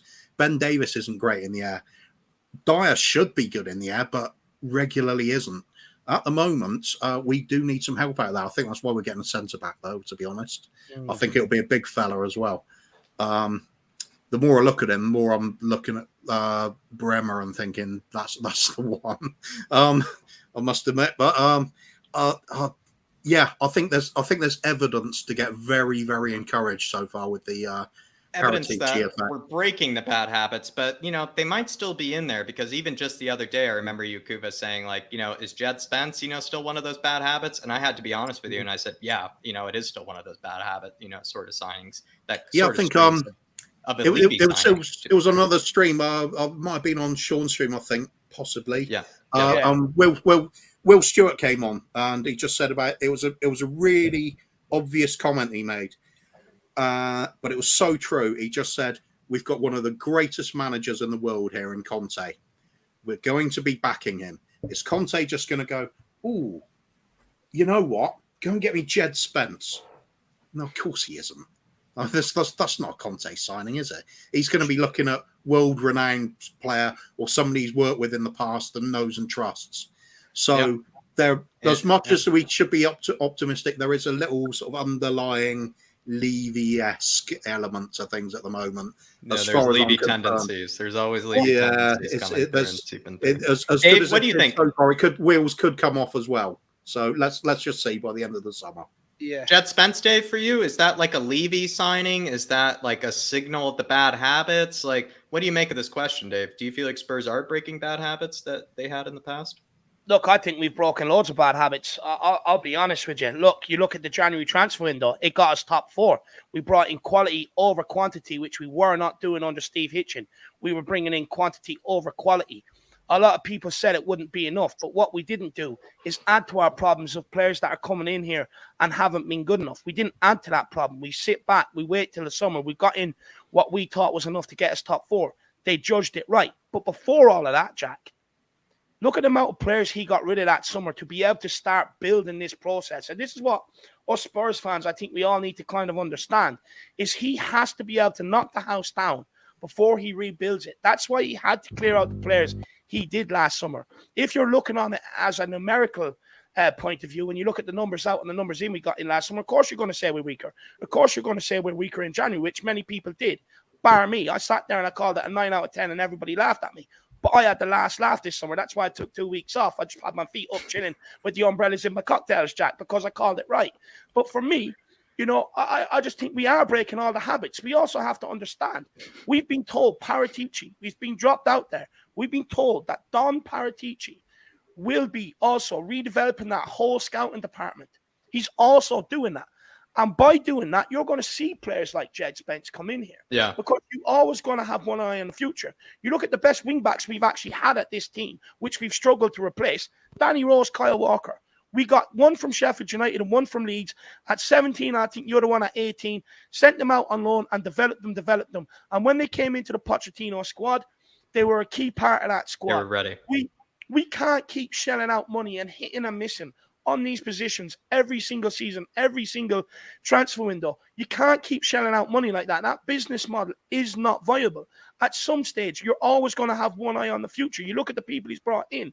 Simon Davies, head of methodology for the youth academy. He's going to make sure everyone's playing the same way as the senior setup to give them the best chance of getting into the senior team once they arrive at that level. You look at who was the other guy they brought in? Andy Skolden. You look at what he done at Rangers. Got a load of young players in there, young and hungry for Steven Gerrard. Look what they went on and achieved. They had no right to be in a Europa Conference in a Europa League final. He brought in Calvin Bassey, identified from the Leicester Academy. Nobody ever mentioned him beforehand. Joe Aribo, who was hot property around England, could have easily went to another Championship team, if not Premier League team. Signed for Rangers. Ryan Kent. The people we're bringing in, they have one eye on the future. They have one eye. Chris Perkins we bought in last summer. You know, another one who's there to develop these youngsters. So you are going to get players that are going to come in here that aren't Conte's signings. It's always going to happen. Every club has one eye on the future. Liverpool sign youngsters. Man City sign youngsters and develop them. Where it's not just Tottenham Hotspur to do that. You look at the Emerson signing people give out about that signing. But let's not forget, let's put some context to that. We had fucking Serge Aurier the season before. Serge bloody Aurier. And I get people may say, oh, he's better on the ball. But he cost us time and time again defensively over his time at this club, especially his last season. That's why they ripped up his contract. Again, not another good... They ripped it up. Doing what he wanted to do. Okay, Emerson isn't the best signing in the world, but he helped us get top 4 at the end of the day. He was an improvement on Emerson. You look at Galini, Jack. Galini, when we brought Galini in here, I know some people use that to have a go and call him Paratici or whatever else, but they don't want to say the context to it, where you look at Hugo Lloris. He was about to walk away from the club until Conte come in here. We didn't know what his future held. We didn't know whether he wanted to sign a new contract. So what we've done is we brought in someone like Galini. Again, we know how much Paratici loves smoke screens. And you brought in Galini so that if Hugo Lloris did decide he'd open, he'd start signing or looking at clubs in the January and sign for free, which he could have done and not sign that new contract, we would have been absolutely extorted in this market for a goalkeeper.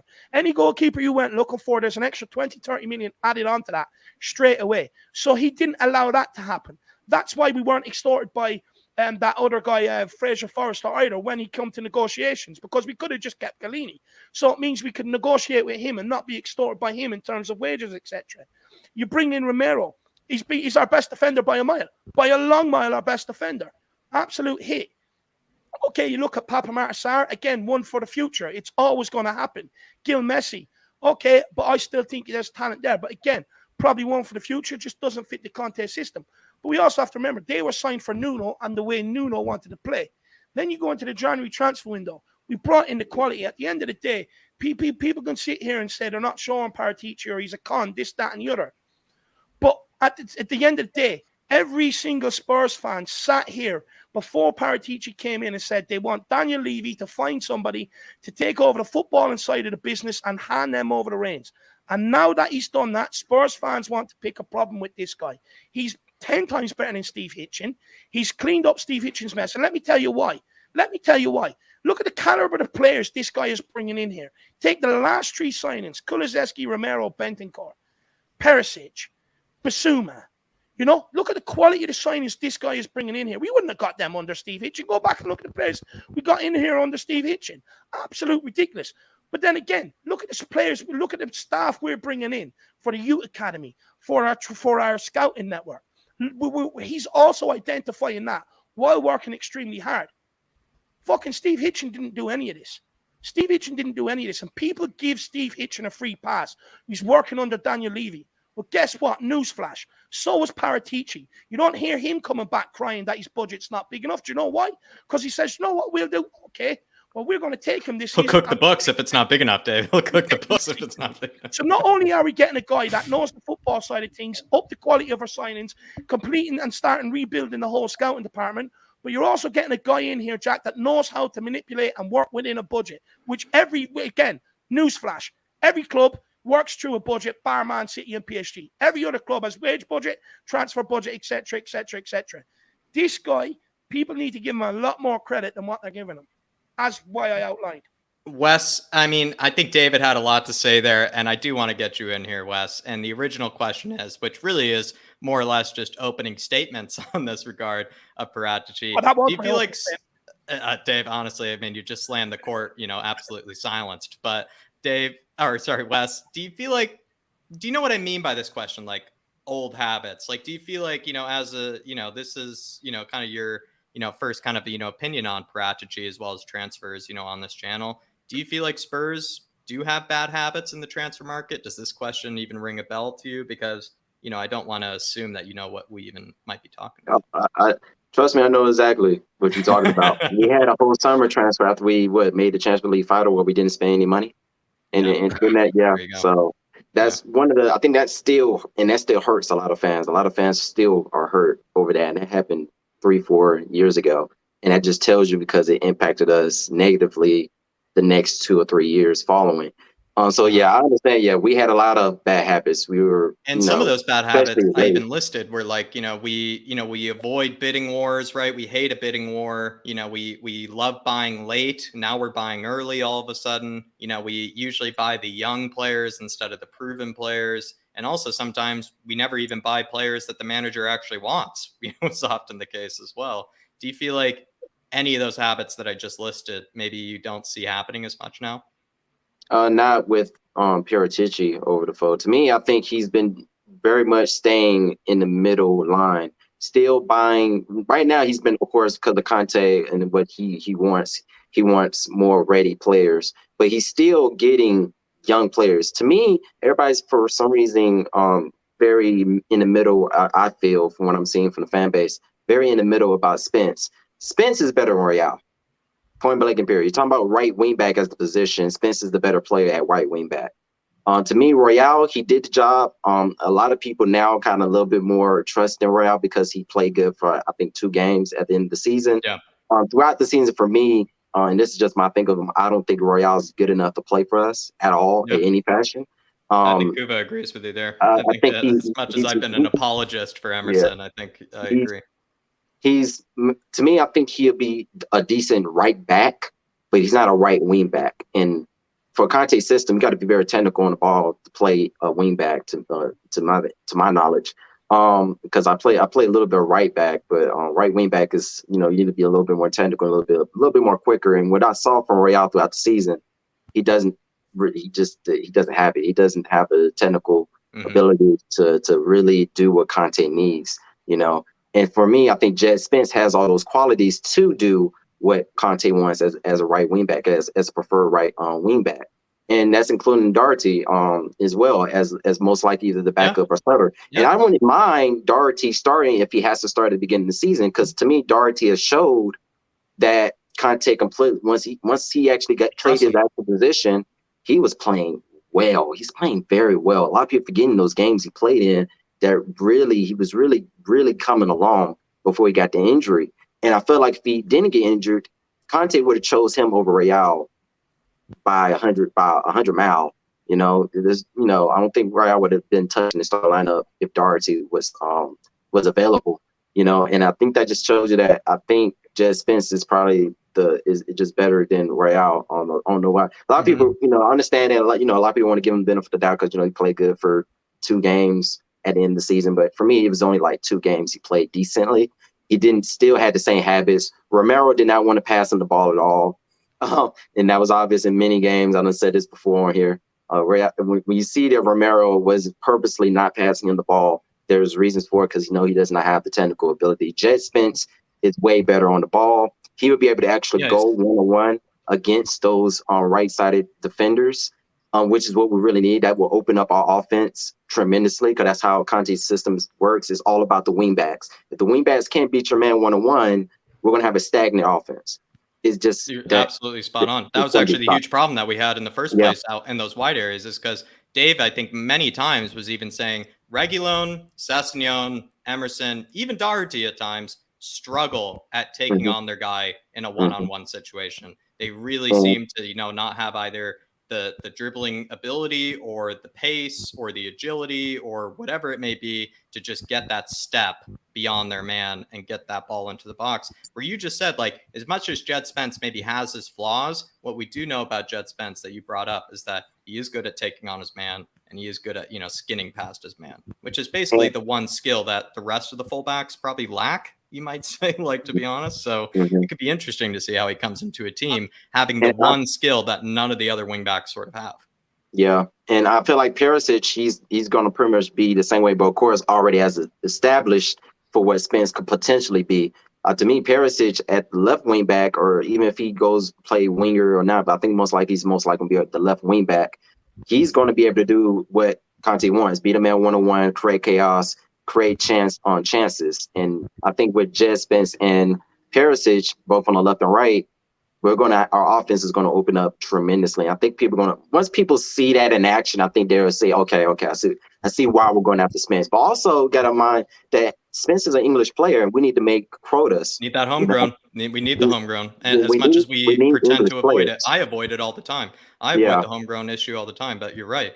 It needs to be fixed. And Jed Spence, as much as he might not be anywhere near the top choices, like, it's just, I don't know, maybe just the UK's problem to deal with when it comes to the transfer situation. It's just something we're just going to have to, always come to terms with, is that maybe when we want to bring in like a Nahuel Molina from Udinese, because of the current rules, you're just going to have to settle sometimes for a Jed Spence, because that's how the situation makes it. And every club has to deal with it. And there are ways of working around it. Like we said, you bring an Alfie Whiteman in or something like that, and then it's fixed. But yeah, it is something that we sometimes forget, that we do need more homegrown players. And we've actually really struggled in bringing in homegrown players. In fact, over especially, I would say, the Paratici era, as well as the Steve Hitchen era, and even the era before that, to a degree, maybe except Paul Mitchell. I think Paul Mitchell was the one that was good at that. We've always struggled at bringing in quality homegrown players that are not from the Spurs.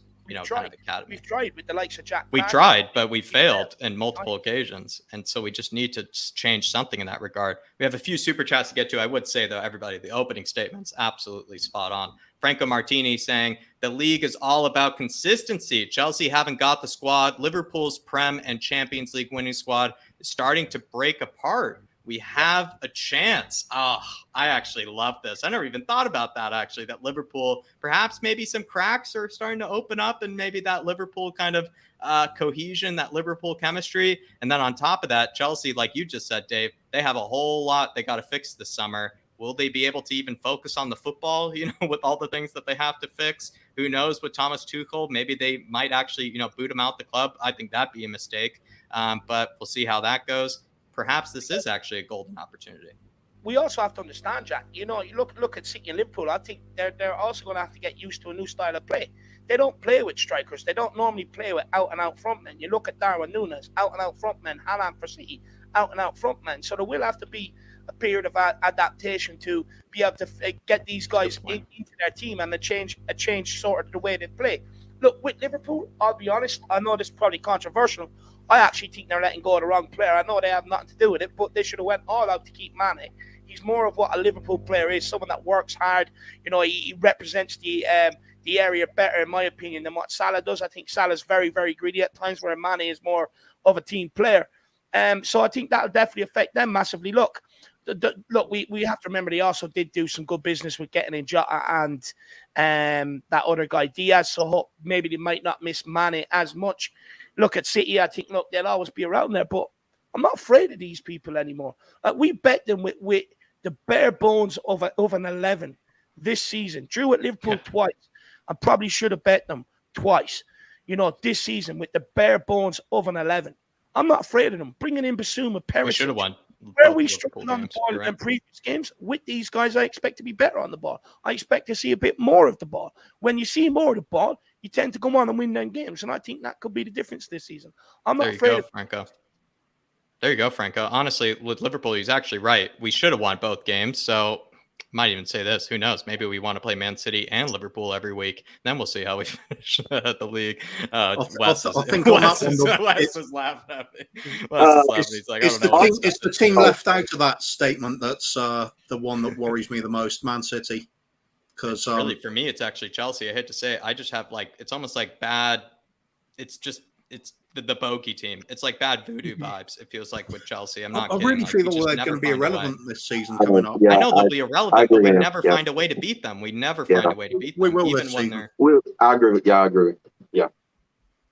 What do you think, also, Wes? Just quickly, I'll just look at Man City. Oh, sorry. Yeah. Man City with De Bruyne, and now they brought in Haaland to feed off him. One of the genius level of creating chances, paired with one of the most clinical finishers in Europe, who's also got the physical attributes to rip teams apart. Now it's a scary prospect. It is a scary prospect. And to be fair, I think most people probably realize now that Haaland, he likes to run in behind. That still hasn't stopped him from scoring lots of goals. It seems like even when they know what he wants to do, he can do whatever he wants.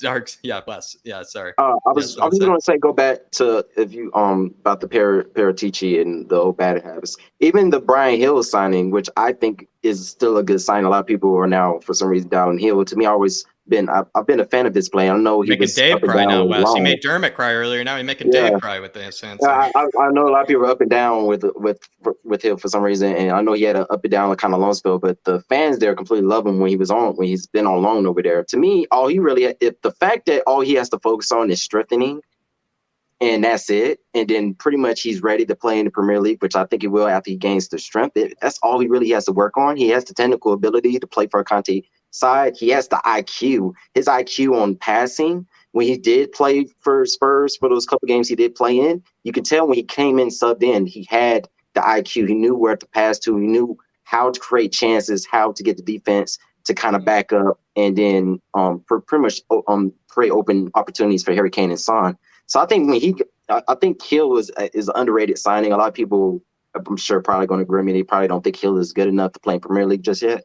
But for me, I think Hill is another one that Paratici, he's still getting in young players, but he's also getting established players. But you get young players that could possibly play very soon for us, and you never really know. That's just Wes, I've just got to warn you here. I just got to warn you here, Wes. David is fully capable of talking about 3 hours right now, straight, with that answer you just gave. Honestly, I think tears are coming out of David's eyes, with that one, because I just even wrote in the comments, he's also a Hill Messi fan, Dave. Apparently Wes is a Hill Messi fan by the looks of it, which is I like him. I like him. I think he can be one of the, he's probably one of the future players for Spain, like real talk. I think really is. I think he's done. I don't think we should, there was talks about us transfer him out and all that. I'm like, no, I think he should go along maybe one more time just to gain the strength. But he knows, he already knows he's going. The club done already got him on a set meal plan. He knows he has to build strength to play in Premier League. But to me, he has every other talent to play for our side. To me, the trouble with Hill is he's playing on the left wing. Are we going to bench Sonny for Hill? No. Are we going to turn him into a? Are we going to turn him into a central, a cam? I can see him as a cam. He wants to be a left winger. I can see him as cam though. He has played. He played cam a little bit. I think in one situation, I think he kind of drawed himself more in the middle, and he was pretty. Right. He's pretty accurate with the through balls. He had a couple through balls to, I think, Harry Kane. I forgot what game it was. Reviving together. Yeah, and I'm like, he was looking pretty nice at a cam position. I wouldn't mind him trying that position. I'm sure he would do whatever he can to probably get on the pitch. But he could play a cam center field type of position. To me. I'm actually surprised Dave isn't crying right now listening to this. I am, Dave was saying this at the beginning of the season. Dave was saying this. I mean, it's just another one of the long line of players that they're good players, but they just don't fit. And we, as a fan base, we're all guilty of doing this at times. We try and justify keeping hold of them for some reason when we should be just saying, "Look, he's a good player, but it's not going to work with us. Let him go now." We do that far too often. And as for getting onto an Emerson conversation, as far as I'm concerned, he's an embarrassment of a player. How can you be aiming for top 4 and trophies in the greatest league in the world and have a wing back who can't pass or cross a bloody ball? That's just absolutely insane. He'll defend that cross and he'll defend that bloody ball, though, Kuva. That's the thing. He won't play that bloody ball, but he'll defend that. I don't think he's that good defensively either. He wins a few headers. Yeah, but here's the but he's better in Oreo. You have to make that. throughout when he was playing, he was on the back heel a lot when he was defending. You can tell when somebody's on the ropes. He was on the ropes a lot whenever he had to go. Whenever a winger was 1-on-1 against him, he's very much on the ropes backing up. It's like he could have tripped over himself any single time somebody was really going 1-on-1 and there was a decent dribbler. The amount of times that Emerson's stats are beefed up by the fact that he's the one that lost the ball in the first place to make the tackle to win it. Yeah, it's also funny, Kuba. At one stage, when we were getting top 4, Kuba, Dave and I were noticing how much Emerson stat pads himself in situations as well. It's very funny. Like he really does stat pad himself just to make himself not look as bad. I think to be absolutely fair to him, I think he's just playing in the wrong team. The wrong system. The Sport. wrong league. Oh, wrong sport? Oh. I think he should be a supermodel. I think he should be a supermodel. I think honestly he has the best smile. He's like Firmino, you know, where like you just ask him to smile, he lights up the whole room, you know, just with the teeth or that, you know, bleached white. It's honestly brilliant. I love Emerson. Honestly, and I even put in the comments, this guy went from unrated to like a cult hero, like an ironic cult hero at the end of the season. Everybody was dying for the Emerson comps. So that's all I would say. To move on from the Emerson thing. Look, if he stays, I'm all for it purely because he held that flair in the North London Derby for the celebration that's given us such an iconic moment. For that reason alone, he gets to stay. I give him that. I do see what everybody else is saying about Emerson. I'm not oblivious to it, but I do just ask you to keep in mind he is an upgrade on Aurier, who we did have before that. Hasn't worked out the way we like it, but he was an update on Aurier for sure, in my opinion. I think actually in Conte's system, Aurier would be all right because he wouldn't need to defend. He couldn't pass across the ball either, though. But there's some occasionally. Do you know why he wouldn't get into a Conte system? Just because he's look from what too full of himself. I think he wasn't the best exactly around the training ground. Didn't apply himself in the best way at all times, and that alone would take him out of a Conte system. But look, we're not here to talk about Emerson or Sergio Aurier. As much as I want to. I could talk about as much as Dave could talk about Hill Messi for 3 hours. Dave could talk about Hill Messi for 3 hours. I could talk about Emerson for 3 hours. Honestly, I could write a book about Emerson. Dark Sun G says 5 subs equals more tactical subs. Sonny, Piermo, Hojbjerg, Kane then get rested. I must say, Dark Sun G, I kind of like the fact they use the word tactical because that does sort of mean then maybe you don't need to always, like I said, bring in Sergej Milinkovic-Savic, you just improve that midfield immediately. But again, to prove how flip-floppy I am on the Eriksen situation, perhaps Eriksen is like the definition of a tactical substitution, whereas like Sergej is just somebody that you kind of just have to start, you know, to be honest, where I like the idea of tactical substitution, Stark on G. You also save money that way, maybe. Tottenham Gold says we have a major, we have a major chance. There are no words to describe how angry and disappointed I am about the fact we're going to be using 5 substitutes. It's just I actually don't like it either. I don't like it either. I think it only benefits. Happily scrap the likes of VAR as well. Does it add to the game? I don't think it has. I think it only benefits the bigger teams. I'll be honest with you. I agree. Which the sad thing is, though, that puts more work on Paratici then, to be fair, because then he has to realize that most of the other teams are going to be using 5 subs. That means we do too. Tottenham Gold says we have a major chance to match or even do better than Bill Nick. Side question to the panel: what would be a successful season? Please hit the like button as well. Big up, Tottenham. Covering everything there, covering all days. I'd say. Okay, I'm going to start this off with controversial. If we finish 3rd, but we grab a trophy of some kind, I would be like over the moon. I'll be honest. But like I said, I am very easily pleased. I think we've all seen that by most of my answers with everything. I am actually quite an easily pleased person, which I do need to change, to be honest, now that we have Conte in charge. Wes, you know, to you, what would be a successful season? I mean, what did you think of my take there? 3rd place and a trophy? I'd take it. If we end up being 3rd place, I'm not going to complain. But what kind of trophy are we talking? We talking League Cup? We don't win. I'll just make it to make it hard on you. We grab the Carabao. Would you be? Yeah, I want to. We have not won an FA. More than that? All right, Wes wants more than that. So Wes, what's your successful season then? What's your successful season? Conte is just not the okay. I say we have not won this in a while. FA, I'll take a FA. If we were just to win one this next season, and that's what we could get, and we get third place or something similar, and say we did well in the other two competitions, I say a FA I'll take, because we have not won that since the 90s. I've not won that since 91. We haven't won the FA Cup. One that we used to hold a record of the most, the only club to win the most of. We used to hold that record before the other side took it. Get this guy on the quiz. Get this guy on the quiz. I know. Spurs related. But you know, I take it if we were to win the FA Cup, I take that as successful and say we got at least one ahead from where we were last year, 4th to 3rd. I'll take that. But what I'm looking for, we can't win the league. I'm expecting at least 2 trophies. I know that sounds crazy, but I'm like we can win a Carabao and an FA to me. I think we can. I don't know why I think we can, but I think we can, while also still doing well in league wise. Champions League is like what some other people were saying too. Like Champions League, you kind of got to get the luck of the draw. It all comes down last minute heroics sometimes. According to calls, sometimes calls go your way.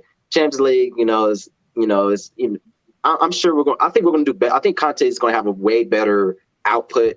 I know he's not great in that competition, but I think with this team, I think he would do a little bit better in Champions League. I don't know if we get to anywhere close to a semifinal or final, but I'm expecting at least 2 trophies. I don't know why, but that's kind of what I'm leaning. I like that answer. Kuva, what's a successful season? You have higher expectations than me, Wes. Believe me, everybody in the chat's wanting me to. I don't know why I feel like that. I have a feeling I can see us win the FA and the Carabao. I can see us do it, especially a League Cup. I think we got a chance at League Cup, but FA we have not won that. Would be awesome. Yeah, that would be great. That especially would be the ones that Man City they've swept up in those ones. I know. Nice when you see these other teams, they win them every year. I think we can win a league. We can win the FA. Yeah. But Kuva, what is a successful season for you? Just for Dermot's sake, because I gave him a very underwhelming answer. So, what's a successful season for you? For me, dead simple. Silverware. Win something. Doesn't matter what it is. Even less than mine. Didn't expect that. To quote the great man, Bill Nick said it. If you've won nothing in a season, you've had a poor season. Simple as that. Yeah. Wow. Conte isn't going to accept anything less than that either. If you die trying, you better make sure you die. That's Conte's mentality.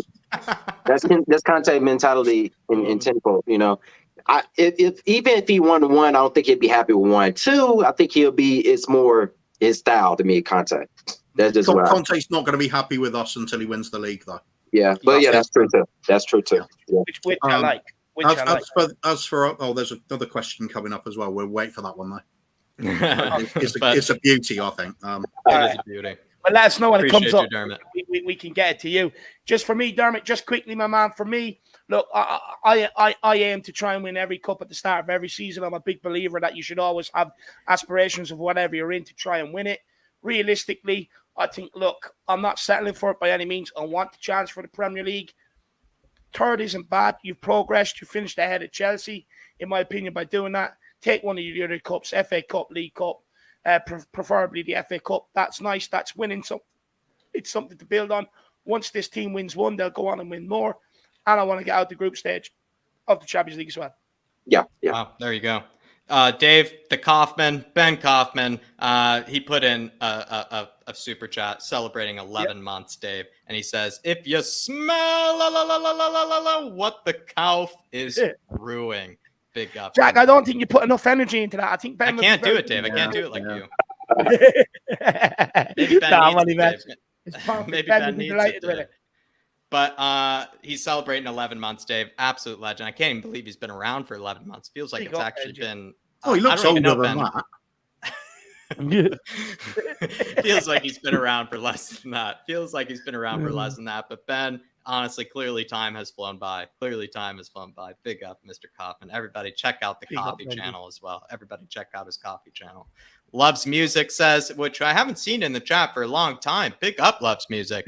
Says Spence will be a superstar. He destroyed Leicester City. I think Wes the King was saying more or less the same thing, Loves Music. He was talking about how he takes on players. He just brings something different than the rest of the team. So loves music. I'm enjoying the positivity because I would say I can't join the bandwagon like you and Wes are on Jed Spence. I've shown my reservations. So I'm not going to, lie to everybody and say that I'm on that bandwagon too. But I do like the positivity around Spence because what I think Wes did make a good point about is that he brings something different than the rest of the team. And you can only be positive about that. I'd sooner take a punt on Spence than Emerson, that's for sure. At least Spence plays the right sport. Spence could turn out to be one of the best signings we've ever made. We just don't know yet. Yeah. Spence plays the right sport, Kuba. I think he's got that right. Yeah, exactly. Ian Cook says, I love that we are doing our business early for a change. Paratici has got off to a good start in the transfer window. Exactly what we were just talking about, Ian. And that is one of the bad habits that I feel like Paratici is breaking, Dave. But, I had this question, on the list here, Dave, but we've been going all over the place and in the best sort of meaning. But I just want to ask you, kind of building off Ian's super chat here, do you feel like Paratici, the only reason he's making early signings is because Conte wants him to make early signings? I'm trying to be devil's advocate for the other side of the argument here. Like maybe Conte demanded him to make early signings, which is why we're making early signings. Look, at the end of the day, a good director of football should always be signing players for the future, but should always be giving the manager what he wants. At the end of the day, Conte has earned that purely, Jack, because he's never took over a club halfway during the season without doing a preseason with that football team. He has guided what everybody, most fans, again, bar me, I suppose I did predict top 4, but again, he guided a fractured, very, very fractured squad with the bare minimum of an 11 to top 4. Now, if that, which is the remit, don't forget they sacked Pochettino on, they sacked Jose Mourinho on. That's their remit. That's why they got rid of Nuno nice and early as well. Not only that, there's a lot of other reasons. But this guy has got us back to Champions League, back to where the board wanted us to be, and back where us fans want to be. And for me, that is why he's bringing in players nice and early. But Conte can make them demands, and they have to give him that because, let's be honest, Conte should not be manager of Tottenham Hotspur. He should not be nowhere near this club in terms of, we do not historically, historically we used to. Now, we do not win trophies. Our squad was going in one way, and that was on the decline. He had no right. We have no right to have this guy in here as manager. So when you have a guy like that and he's done what he's done last season, and let's not forget, they also see this guy in and around the training ground every day, how much he's brought a fractured squad together with some unity as well, going out there playing for each other, representing the pride, the fans with pride. He's also got all the fans back on side. Let's not forget about this. For a long time, the fans hated Daniel Levy. Still do. Joe Lewis, etc., right? Hated them. The pressure was building and building and building. In fact, I think the board are sitting there going, yeah, we done good business in bringing in Paratici and Conte, but I think we also struck the lottery as well, to be honest with you, because they actually did their job. This way.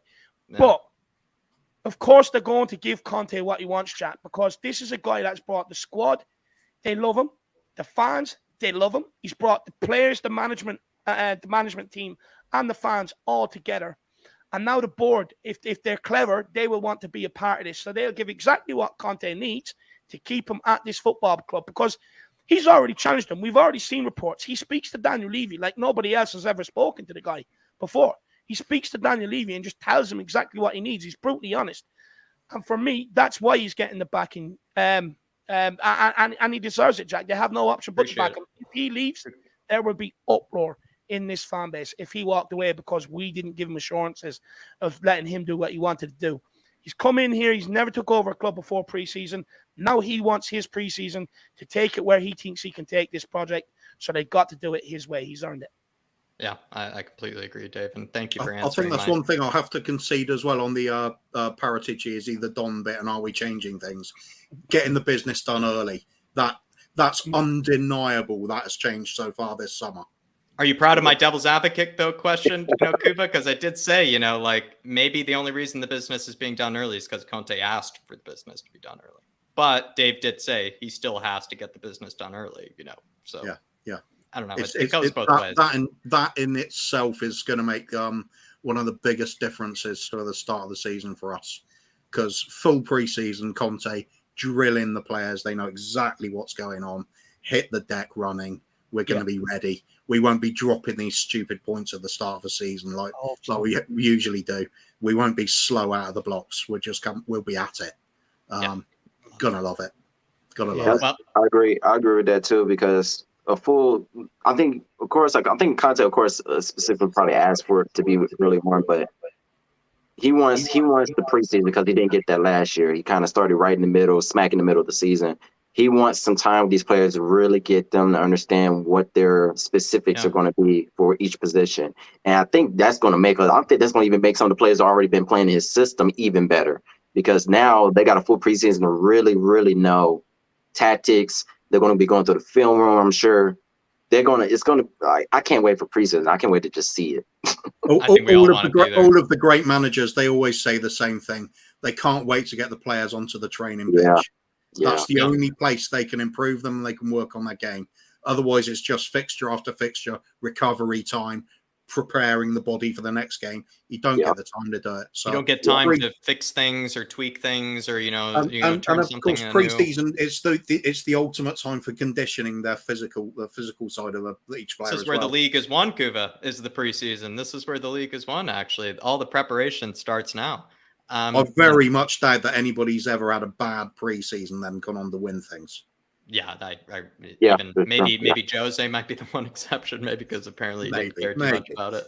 But yeah, the one exception to the rule. Bottom Duda says, since Paratici loves working on the quieter deals, maybe Spence is just smoke and mirrors. Maybe we'll see a Singo announced next week. I would say, though, with Wilfried Singo, what's funny about Jed Spence, I think the same reasons we were going after Wilfried Singo are the same reasons we were going after Jed Spence. Wilfried Singo, he has unbelievable pace, like probably one of the most lightning quick players in the Serie A, and he's a really good dribbler, which are all the same things that Jed Spence has. And actually, funny enough, about Wilfried Singo, the other question sort of came into mind. Is he that good defensively? Like, is his delivery that great? All the sort of things that we're a bit concerned about Jed Spence are all the same concerns that we actually had about Wilfried Singo when I did my scout report on him on the second channel. So I would say I still might prefer Wilfried Singo over Jed Spence, but I think you can see why we're looking at Jed Spence, because he has all similar attributes to the likes of someone like Wilfried Singo. But to bottom Duda, let me know what you think of that, because it kind of then explains maybe why we're looking at these sort of players. Perhaps, I think even Wes said this to bottom Duda, that maybe Conte wants a wingback that can actually take on his man. Maybe the delivery is important, but not as important as it is to maybe get by his man in certain situations. So perhaps that's what he's really looking for. I don't know, though. I'm only speculating. That and also Jed Spence actually wasn't, from what I've seen, he's not really that bad defensive. I think he does the job well. I think there was points in time in Nottingham Forest where he had to really dug down on mainly the defensive side, and he did pretty well, especially on one-on-ones against left wingers against him. And I think his defense is probably a little bit better than what people think. I think people more see him, of course, on the offensive side. That's where he gets that's where he's pretty much grown his reputation so far. But he's actually done a good type of tackles from what I've seen from Nottingham Forest. I haven't seen too many Nottingham Forest games, but the ones I've seen, he's tackled pretty. His timing on tackles is actually pretty good to me.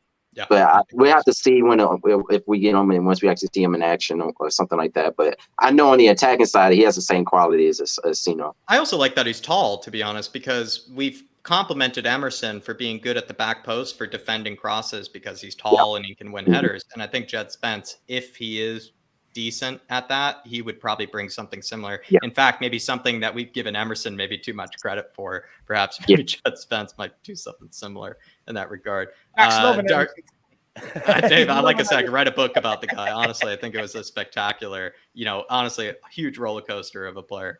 Dark Sun G says Haaland is injury prone. He won't play all Premier League games. It's actually really true, to be fair. That's true. I've heard people say this about Haaland's career, and that it's something quite worrying about Haaland is that with him being so big, so powerful, it's one of those situations where it's like he's the specimen that Haaland is. It's almost like he's built to be kind of injured because like no one is allowed to be that big, that tall, run that fast, be that agile. It's like a racehorse. Like a racehorse, but like racehorses, Dave, they can be quite fragile, you know, and that maybe is the case with Haaland. Is he's almost built like such a perfect specimen of a footballer that's actually what is causing him to have injuries, because no one's supposed to be that good at everything. Maybe this is probably the case, I think. So perhaps, you know, when you do build something in a factory, it actually ends up breaking down a lot, maybe in the case of Erling Haaland. Yeah, I agree with you, Dark Sunji. And I've heard a lot of people, very smart people, talk about this with the Haaland deal. That is a big major concern for Pep Guardiola. But to be fair, if any team has squad depth, it is Man City at the end of the day. So. Just quickly, it's 11:10 at night. We're still carrying 345 people, which is absolutely incredible. Guys, we're 7 likes away from reaching 250 likes. Let's get it done. That's the target we set. Everyone that hasn't smashed that like button, let's get it to 250. We're on the way to 300. Keep if you're new, keep smashing that subscribe button. And guys, keep getting your opinions in the chat. Feel free to skip that with a super chat.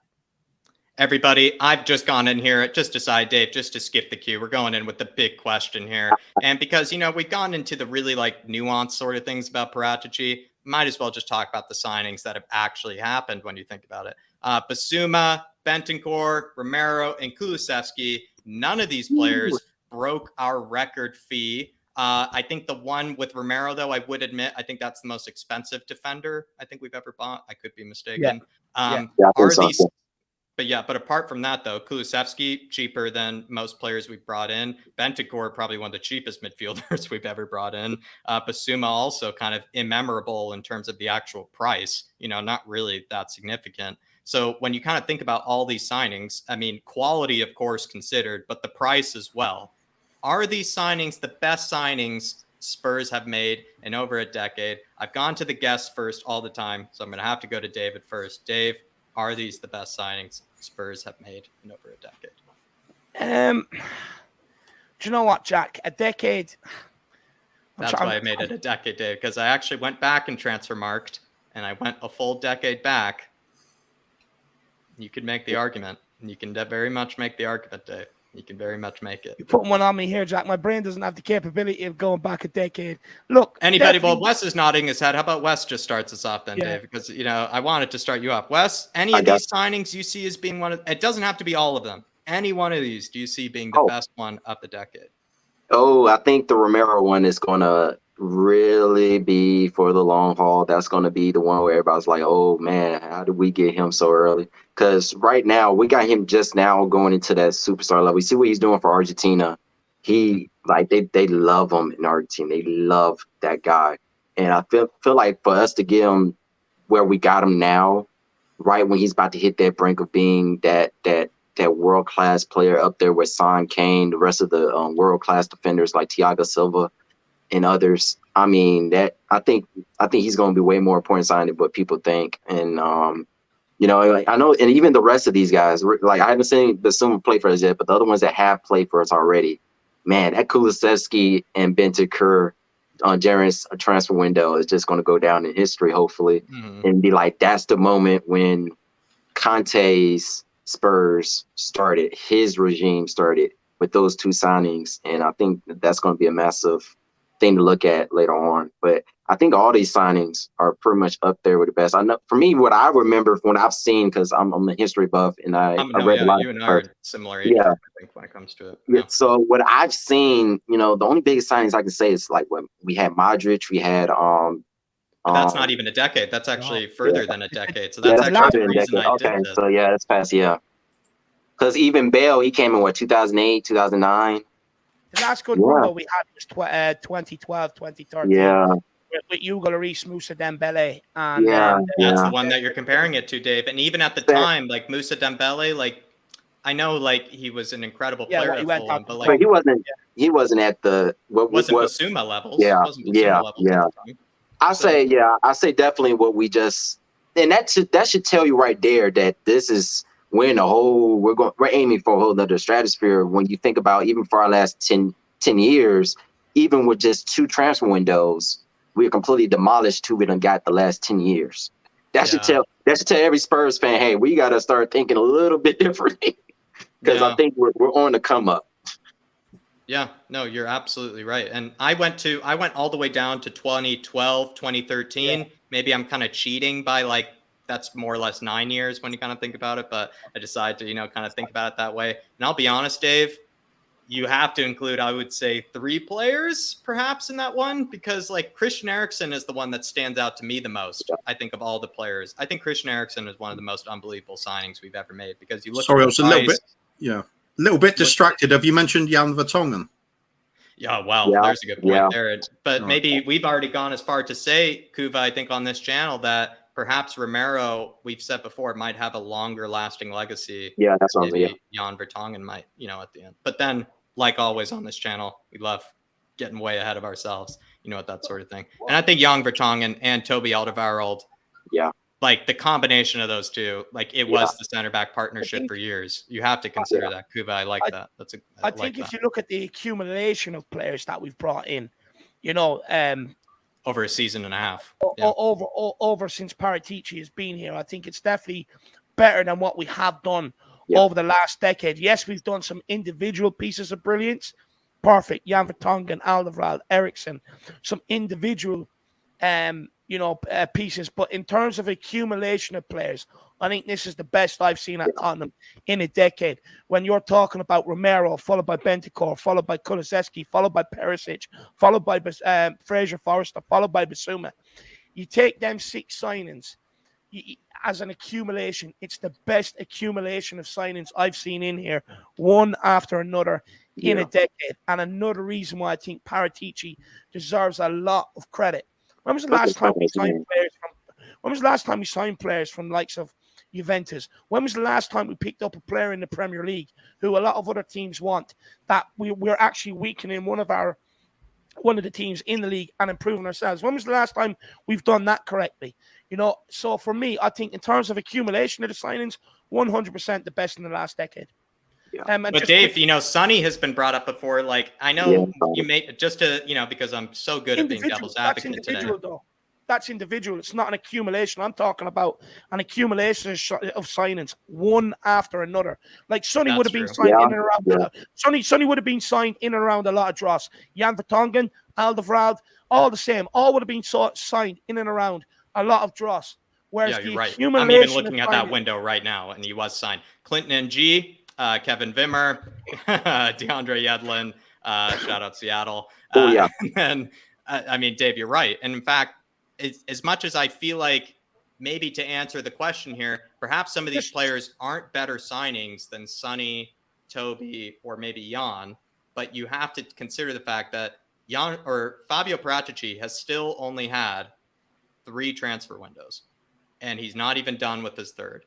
And you look at the signings that we just put on the screen there, they pretty much make the list. They at least make the list. They at least make the conversation. It does kind of maybe put some, raises some eyebrows. It's the quality of the player in the 6 signings that we're talking about. The last 6 signings is the quality of the player. You've said it yourself, Son with Clinton NG. When we all know what happened with that idiot. And Kudu, the only thing he ever done at Tottenham was put that ball in the box for Harry Winks to get a header. It was the worst day of my life. Honestly, against Fulham that time when we won 1-0. I enjoyed winning, but seeing Kudu and then Winks combine, Harry Winks' career. A bit much for me, honestly. My blood pressure was through the roof that night, But what I will say is you look. So Son has been signed in around a lot of shit players. Romero, quality. Kulusevski, quality. Bentancur, quality. Perisic, quality. By the way, a lot of these players have all one things as well. You're talking about winners, know how to get over the line. Fraser Forrester, people may forget, but this guy has played in Europe. He's had spells at Celtic in Europe. You look at Bissouma. Everyone has been after this guy. People tried to sign him last January. We were interested. Villa tried to sign him. Liverpool have been out and around. We bet Arsenal to the signing. In terms of the quality that's coming in here one after another, which is what we've always needed. You can't be signing a Son and then signing an Nkudu for the other side, hoping he takes off. Okay, you're going to have 1 or 2 of them signings, preferably one. It may be Jed Spence, where you're not quite sure. But I can accept that with a lot of the quality that we are bringing through the door. Whereas before, you're sitting there, okay, we signed Son. You come up to deadline day, and you're supposed to get hyped by an NG and an Nkudu. That's not happening anymore, under Paratici. Look, yes, he's only been here a short amount of time, But for that short amount of time, I think he's been one of the smoothest operators as director of football that I've seen at Tottenham Hotspur. We have to remember the sheer mess he walked into here. No scouting department, team on the decline, falling apart. Players were signed here that just weren't good enough. Players signed on big money with bad attitudes. Well, he got them all done. He absolutely cleared the deck. And Sean is correct. There is Lautaro Martinez news heating up there this evening with a fee of reported up to 90 million euros. So that is hotting up on social Just media. when you thought the Richarlison one was, getting, high. But Now I feel like that was worth it, though. What do I feel like that maybe was we worth just it, give our though. initial thoughts. I mean, I guess, is it really a backup striker anymore if we're spending 90 million on this guy? Kuva, what do you think of Martinez? Yeah, Kuva, give me your thoughts. I mean, this is crazy. Good player without doubt, but I've heard that he's been investing in property around the area. Yeah, I've heard that he wants to stay in Milan. Leave then. Yeah. I think Ben Coffin was saying it the best. I think once an Italian, somebody in Italy starts investing in things in Italy, they're staying in Italy. Italians rarely want to leave the place as well. Yeah, that's true. I just don't see Martinez happening. Perhaps, maybe he's seen a certain tax evasion law, maybe with, having property in Italy while living in England. I'm not sure, Kuva, but I actually agree with you. I thought that it seemed like Inter, putting their faith in Lautaro Martinez as, the future, because they brought him in, I remember, when he was 19, and they've seemed to show faith in him ever since. And so it'd be kind of weird to all of a sudden just sell up on the guy when they've clearly maybe shown that they have interest in him. But to be fair, everybody is coming into the chat right now with this Lautaro Martinez news. Yeah. So I must be honest, there definitely is some weight certainly behind this. And I just looked it up as well. I had 8 articles that popped up that released 2 hours ago that were saying Lautaro Martinez happened. I know they're all jumping on the trend, but there's at least maybe something happening. I must say, though, hot take on Lautaro Martinez. When I've noticed him play, he seems to finish harder chances more often than he does easier chances. When he has a plain sitter in front of him, I've seen him miss it. When he has the hardest chance in the world, he'll absolutely bury it. He'll even against Liverpool. I remember that game. If you guys remember that stunner that he scored against Liverpool, where he just knit it near post or something on Alisson from 30 yards. The chances that he missed before that were so much easier than the one that he actually put away. So I must say, I like Lautaro Martinez, but he's a bit of a weird player with that. I do think he can actually finish harder chances more often than he finishes easier chances. I'm going to be a bit controversial here. I would actually rather Richarlison than Lautaro Martinez. Whoa. With Lautaro Martinez, you don't actually know how he's going to take to the Premier League. Whereas with Richarlison, we want the here and now, someone that's ready to come in, no adaptation period, understands the physicality, the demands of the Premier League, etc., etc., etc. For me, I would still take Richarlison where we are at right now over Lautaro Martinez. That's just my opinion. I don't know whether Kuva, Wes, whether you agree, disagree.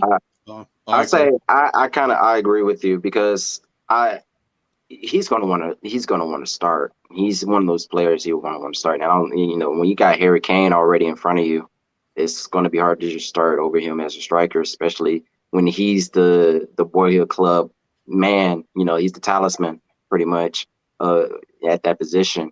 I see. Yeah, with Richarlison, he can play wing. He can play either side of the wing, and he can be backup striker. And I feel like that ability, that wideness of play actually suits us more, even though he's a little bit too expensive to me. I think they're trying to get 60 or 70 for him. To me, he's more like 50, 40. But, I take Richarlison. But even though Martinez, that's still a great player. I think anybody would have him on any club. But I think for what we need somebody who's a little bit more, okay, because I think with Richarlison, we can have him come off the bench. I think he'd be fine with it. But Lautaro Martinez, he's going to want to start day in, day out, most likely. Yeah, exactly. If we signed Lautaro Martinez, what are we doing with Kane exactly? Yeah. Could this be a smokescreen, Kuva? People are saying Of course. Well, we know this is one of the tactics with Paratici, don't we? Mm-hmm. So he loves this. Yeah, he loves this. Yeah. But as David was saying, I know Bob Spurs also the same opinion of this. the thing we like about Richarlison is it's the shithousery and there's the versatility and the Premiership proven experience. He can handle himself. He can definitely fill that role. If we got Martinez in, and he's as Wes is rightly saying, he is going to want to start. There's no way he's going to be on a bench warmer or back up to Harry Kane. He's not a wide attacker. He is that straight through the middle player. That means we've either got to drop Kane or play Kane and Martinez. If we're playing Kane and Martinez, who are we leaving out then? Where's Son going to be? Another way to put it, though. Another way to put it. Would you rather pay 90 million euros for somebody that does this when they celebrate, or would you rather pay 70 million euros for a guy that goes like this? Chicken every time. Oh, yeah. You know what it is? Because Lautaro just goes like this every time. He just does that stupid Lewandowski thing like every time. It's so boring. Whereas Richarlison, he'll sit there and he'll go like this every time he scores a goal. It's brilliant. I must say, that's worth 70 million. I don't know if 90 fits in with having the cockerel on top of the ball as a mascot. Yeah, he's a born Spur. He's a born Spur.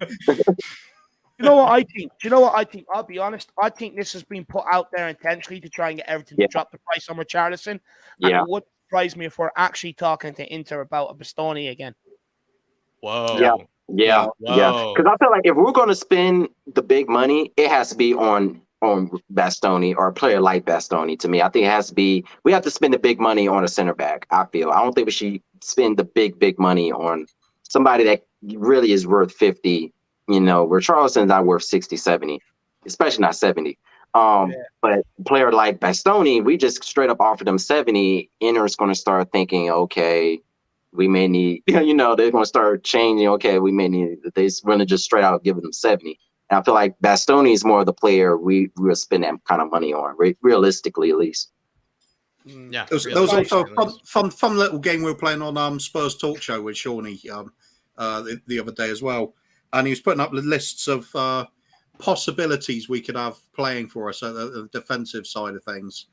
And one of the options that came up was look at. Oh, sorry, was this on Spurs or was this with you, Jack? I can't remember. I've done so many shows recently. I'm getting them mixed up. Anyway, we were looking at these possibilities, different players coming in, different setups at the back, and one of the options was get Lenglet on loan, get what was his name? 6'5", playing in France at the moment. Terrier? Sorry? Martin Terrier, is it? Is that his name? No, I'll come back to me in a minute. We'll come back to me in a minute. Anyway, there was two sort of relatively, one a loan sign and one a much cheaper sort of option at the centre back, and then go for Hakimi. And I just thought, you know what? That's kind of a nice little option. I'll come back to me at the moment. Oh, who's the defender? I'm just trying to remember the name now. Botman. Okay. Oh, I really like Botman. Yeah, I like him. He'll be better in the middle. He ticks that box about being very tall, good in the air, and we do need someone like that, most certainly. Yeah. So, if you were to get like a Lenglet on loan, Botman in to do the aerial ability, a good passer of the ball as well. We underrated at that. Hakimi. That'll be, I was with you, Kuva. I was with you because the whole night on Sean's show, I was saying if it were a perfect world, I would invest the most money in the wingbacks because that's the position we need the most investment in. Yeah. But the issue is what's actually available out there in the wingback positions that you can spend a ton of money on. Hakimi is one of them. Can you actually get Hakimi? I don't actually know. I can't say yes or no. Alphonso Davies and Teo Hernandez, unfortunately, not available to us. And so then you kind of look down at the ladder and you're just like, the rest of the wingbacks are all in that 30 to like 40 million, 20 to 30 million sort of price range. And then what you find, I feel like, is that really tough decision of like, what is the best 20 to 40 million pound right wing back? Who is the best one? Who is the best one for your money? Who is the best one for Conte? And it's not an easy decision because if you had Hakimi, you would know that was the easiest decision. But it seems like, we're going to have to make much harder sort of choices, in that regard. And I think that's what kind of pains me, to be honest, is because that is the most important position. That is the position we need the most investment in. And yet it clearly is the biggest headache for us as not only fans, but I'm assuming Paratici as well at this moment. Craig Bowler just came up with a name that's a hell of a good shout as well for several reasons. One we haven't been talking about so much. We touched on it. De Ligt. Because De Ligt, when we're talking about Dyer brings that captaincy role to the team. Yeah, he does. Brings the leadership quality. This kid does it as well. And he's light years ahead of him ability-wise. Sensational player that he is. And he would be a dream signing. He really would. Yeah. So perhaps it's all a big smoke screen, and that's who we're going for. That'd be unreal. I won't be surprised. Get De Ligt and Bastoni. Oh, yeah. If we get De Ligt and Bastoni, I would go crazy before I even get to see them in action, to be honest. I will go. I'd start to think that we had a Real Madrid crest or something. I'll start thinking, hey, we get 2 players like that, I'm going to start thinking we're going to win the quadruple. Yeah, 100%. That's happening no matter what, mate. Kafkoff Gaming says trying to find attacking statement signing who? Oh, that's so. I think who's the attacking statement signing? For me, I'll stick with what I've said 1,000 times. It's Big Sergey. It's Big Sergey for me because I know he's a midfielder, but the fact that he just this last season in a more of a creative sort of like box to box sort of kind of creative midfield role, 11 goals, 11 assists. Like, I mean, you just can't look past that. Just absolute animal. So I would say Sergey. Sean has tagged me in the tweet, and it's by Gianluigi Longari, and he says Lautaro strongly wants to stay at Inter, but Tottenham will do an important offer to Inter for the striker. It will then be up to Inter and Lautaro. So it'll be very, very interesting if we do put in that bid and test the waters. How bad does he want that restaurant? How bad does he want that restaurant in Italy? That's going to be the big question here, everybody. There you go. And Kafkoff, I've said Sergey. Kuva, who's your big statement signing, my man, for attacking wise, in the forward line? It actually is Richarlison. It's not because we've already got the statement signings. We've got Kane and we got Sonny. Bob agrees. And we got Kulusevski. Yeah. We've got a great forward 3 there. We just need somebody that can help cover and add to and rotate with them. Richarlison fits in for me. A lot of Martinez is putting his wank face, I think, for Bob Spur to get a shot. Dave Freeze there. He's either after that brilliant joke as well. Think about it. But yeah, I guess Lautaro seems to not be everybody's sort of preferred choice, which is kind of interesting. Richarlison. I mean, there's another one that I think would make sense for us, and it's if in case Manchester United go for a big name signing on the forwards, you said Cavani. Just grab Cavani for a season because he certainly can fill Kane's role when needed. Do you know what it is, Kuva? It's his runs, Kuva. It's his intelligent runs he makes. That's why he still gets goals at his age. And he has better hair than Harry Kane, Dave, as well. So I mean, that could also be. Something worth considering. But actually, Harry Kane's end of season haircut was a bit disappointed. I did text him. I told him, look, Harry, what are you doing? It's a route you don't really want to go down, So I've sent him on a few ideas. He said, Dave, I'll take him on board and I'll have one ready for the start of the season. Got to grow it out, though, Dave. Can he grow it out? Because it looks like it's receding. And I'll be honest, Cavani's hairline is not receding by the looks of it. Lazy 8 celebrating as a member for 12 months, Dave. Big up, 12 months. Says big up Jack plus the slags with the exception of Wes. If we can't get our prime left-sided center back targets, we take Longley on loan and spend big in other areas. Are you okay with that? I'm completely okay with that, Lazy 8. And I think to Bottom Duda is really okay with that because he brought this question up to me in the past where let's say you don't get Bastoni, let's say you don't get Torres, let's say you don't get Gavardiol. Do you really spend money on your fourth choice? Like, in what case in life do we spend money on our fourth choice of anything? Like, I haven't spent money on my fourth choice of anything in a long time. I'll be honest. I can make an exception for chocolate bars, Jack. Sometimes you just maybe you settle for something less. But it's one of the situations where I don't really feel like Spurs should need to, really settle for something like their fourth choice. Because you said this earlier, I think, Kuva or Dave, where you buy once. That's all you need to do. If you buy your fourth choice, left-sided center back, you might need to buy again. And maybe the better choice there is to go after a Longley, perhaps spend the money on a De Ligt maybe instead, because you have the money reserved for a De Ligt, or you had the money reserved for a Bastoni, maybe spend that on De Ligt instead. I don't know, Dave. I kind of agree with Lazy 8 here. If you don't get your first 3 signings, which are Pau Torres, Gvardiol, Bastoni, perhaps you just have to settle with Longley. You're only bringing in another Davinson Sanchez sort of player, really, aren't you? You know, it's not a player that you really truly believe in. There's no point for me. Look, don't get me wrong. I mean, you know how big of an advocate I am is to get 2 centre-backs in here, one that can play centre and one that can play left side. I'm a huge advocate of it. I really do want it. But at the same time, if the quality that we're looking for, that Conte is looking for, is not available this summer, rather than go and waste 20, 30 million on someone that's average, I'd rather hold out and get the real deal in here. And I think Kuva alluded to that earlier on as well. You know, there's no point. I'm not sure there was this conversation when we had this morning, Kuva, but you were saying the same thing. Like, you know, sometimes you just got to hold. You got to pull the reins in. Just wait for your target to become available and go and get it. And I definitely think, you know, I agree with what Nick says there. You know, there's no point of wasting your money. Just hold off. Just wait. They'll become available and they'll come here. That's what I'm saying. Things like the likes of Cavani for a season and Lenglet on loan at the back. I've got no problem with either of those signings. They fill it. They fill a gap when needed. And then you take your time looking for the long-term solution in either place. So it is a case of get the quality in there.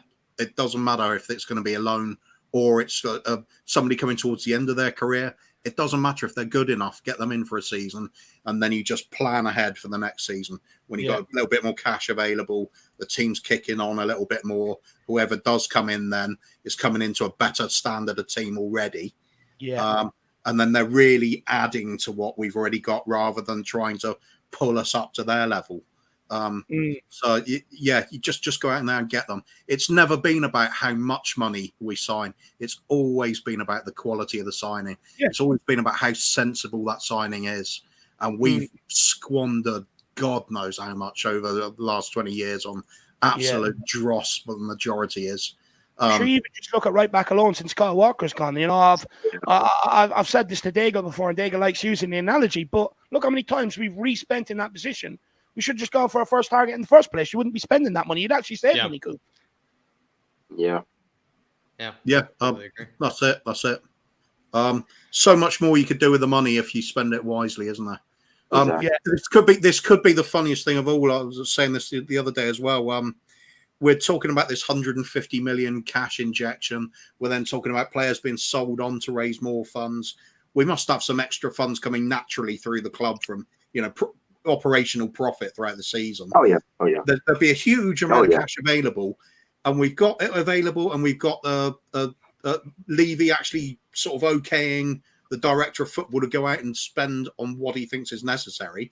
And yet we could be looking at a very controlled spend this summer, and it's still being amazing. But that's such a weird thing.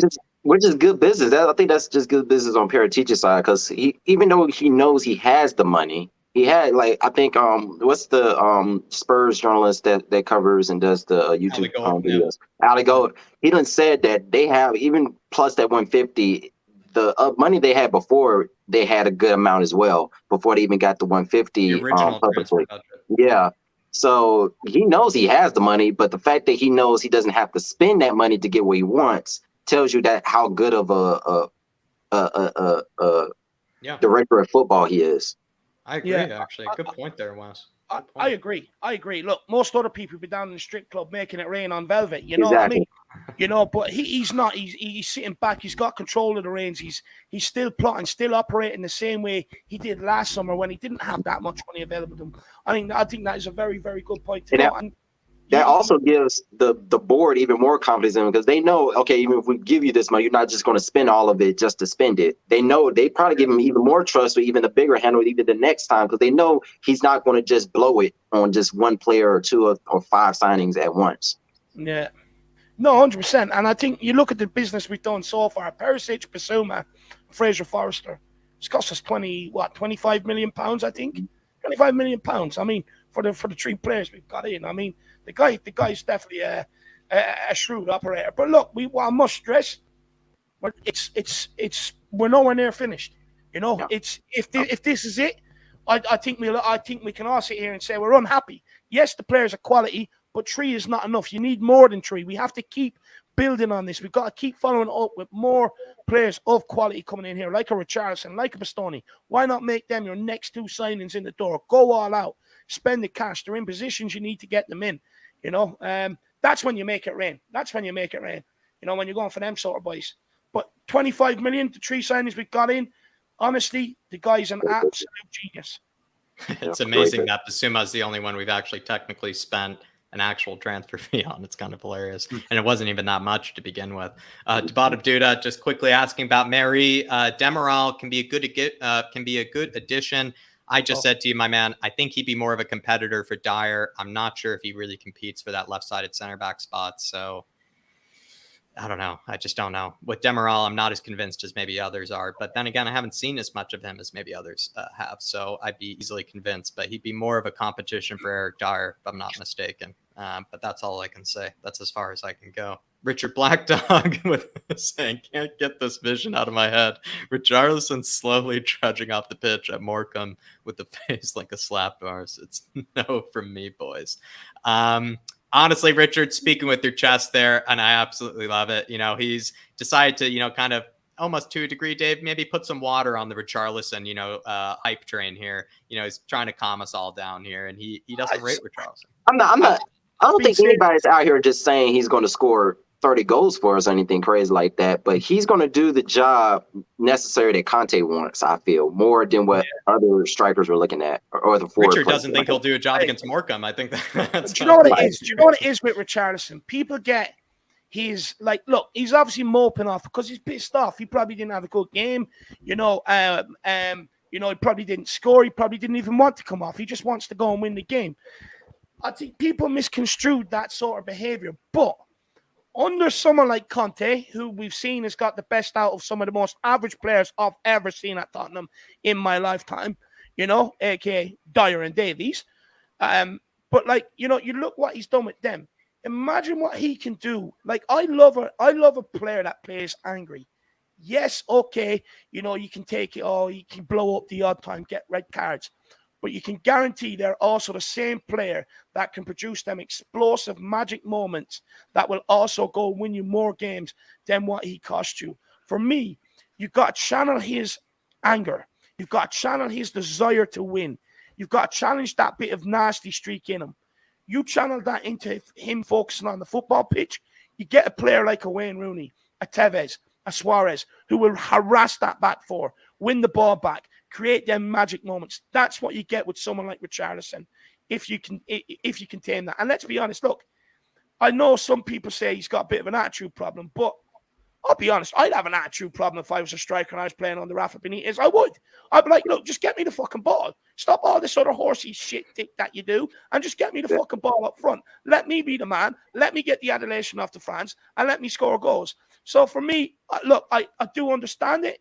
And it kind of does go against what I say with the likes of Endom Lardas and stuff. But for me, I think when I look at it, it's not a negative sort of attitude he has. It's just one that needs to be channeled in the right way. And I think one player that comes to mind when I think of like a Richarlison, when you say that demeanor where he's just angry about the game, he wants to win the game. A player that actually plays for my hometown club, Atlanta United, Joseph Martinez, who's like our all-time leading scorer. He is a bit of an angry one. That dude is an angry one. He channels it pretty good, just like how David was just saying that needs to happen for Richarlison. And you see what happened. He ended up being MVP. He scored 30 goals, one of the only North American players to do that. And he gets mad. Do you think that's how some people just are, Wes? Do you think some people are just like that? They're just kind of a bit of, you know, the nasty kind of guy. You know, you can't make them smile. You know, all they do is just take things way too seriously. You know, they're just those sort of kind of guys. Yeah. You kind of need, when you're trying to win silverware, like how we're trying, like we haven't won silver since 2008. We need players that want to win, who are mad that if we tie against another mid-table team, somebody needs to be mad. I'm sorry. Somebody needs to be mad if we lose to a mid-table team. Even with the signings we just made now. Say we just made these signings now and we put them in our team. We're a better team and we go and we tie against like Crystal Palace or something like that. We need to be mad because we have the talent now, even with the signings we just got now, to be beating these teams that we should be beating. And I think we need a guy like Richarlison, somebody who's like going to be like, dude, I'm not settling for this crap, you know. And I never heard of him being bad in the dressing room. I've heard him being mad that, hey, we're losing games for no reason. Yeah. You know, that kind of mad. And I'm fine with that. I'm fine with a player just being mad about them losing. I'm fine with that. Yeah. I don't see it as really a problem. You know, what should be a problem is the players who are not mad about it, who are just smiling and shaking hands and hugging their former teammates or whatever who was on the other side of the club. You know, after they finish the game, that's the ones I think fans should be more angry towards, not Richarlison. Richarlison, I think he's just a player that wants to win. Yeah, absolutely. Couldn't agree more, mate. We've got to have this team with a full attitude. Every player at the team, they must be busting their gut to win every game, putting themselves out on the pitch. When we say blood, sweat, and tears, we mean it. You put yourself through everything. Absolutely everything is going to be left out there on the pitch.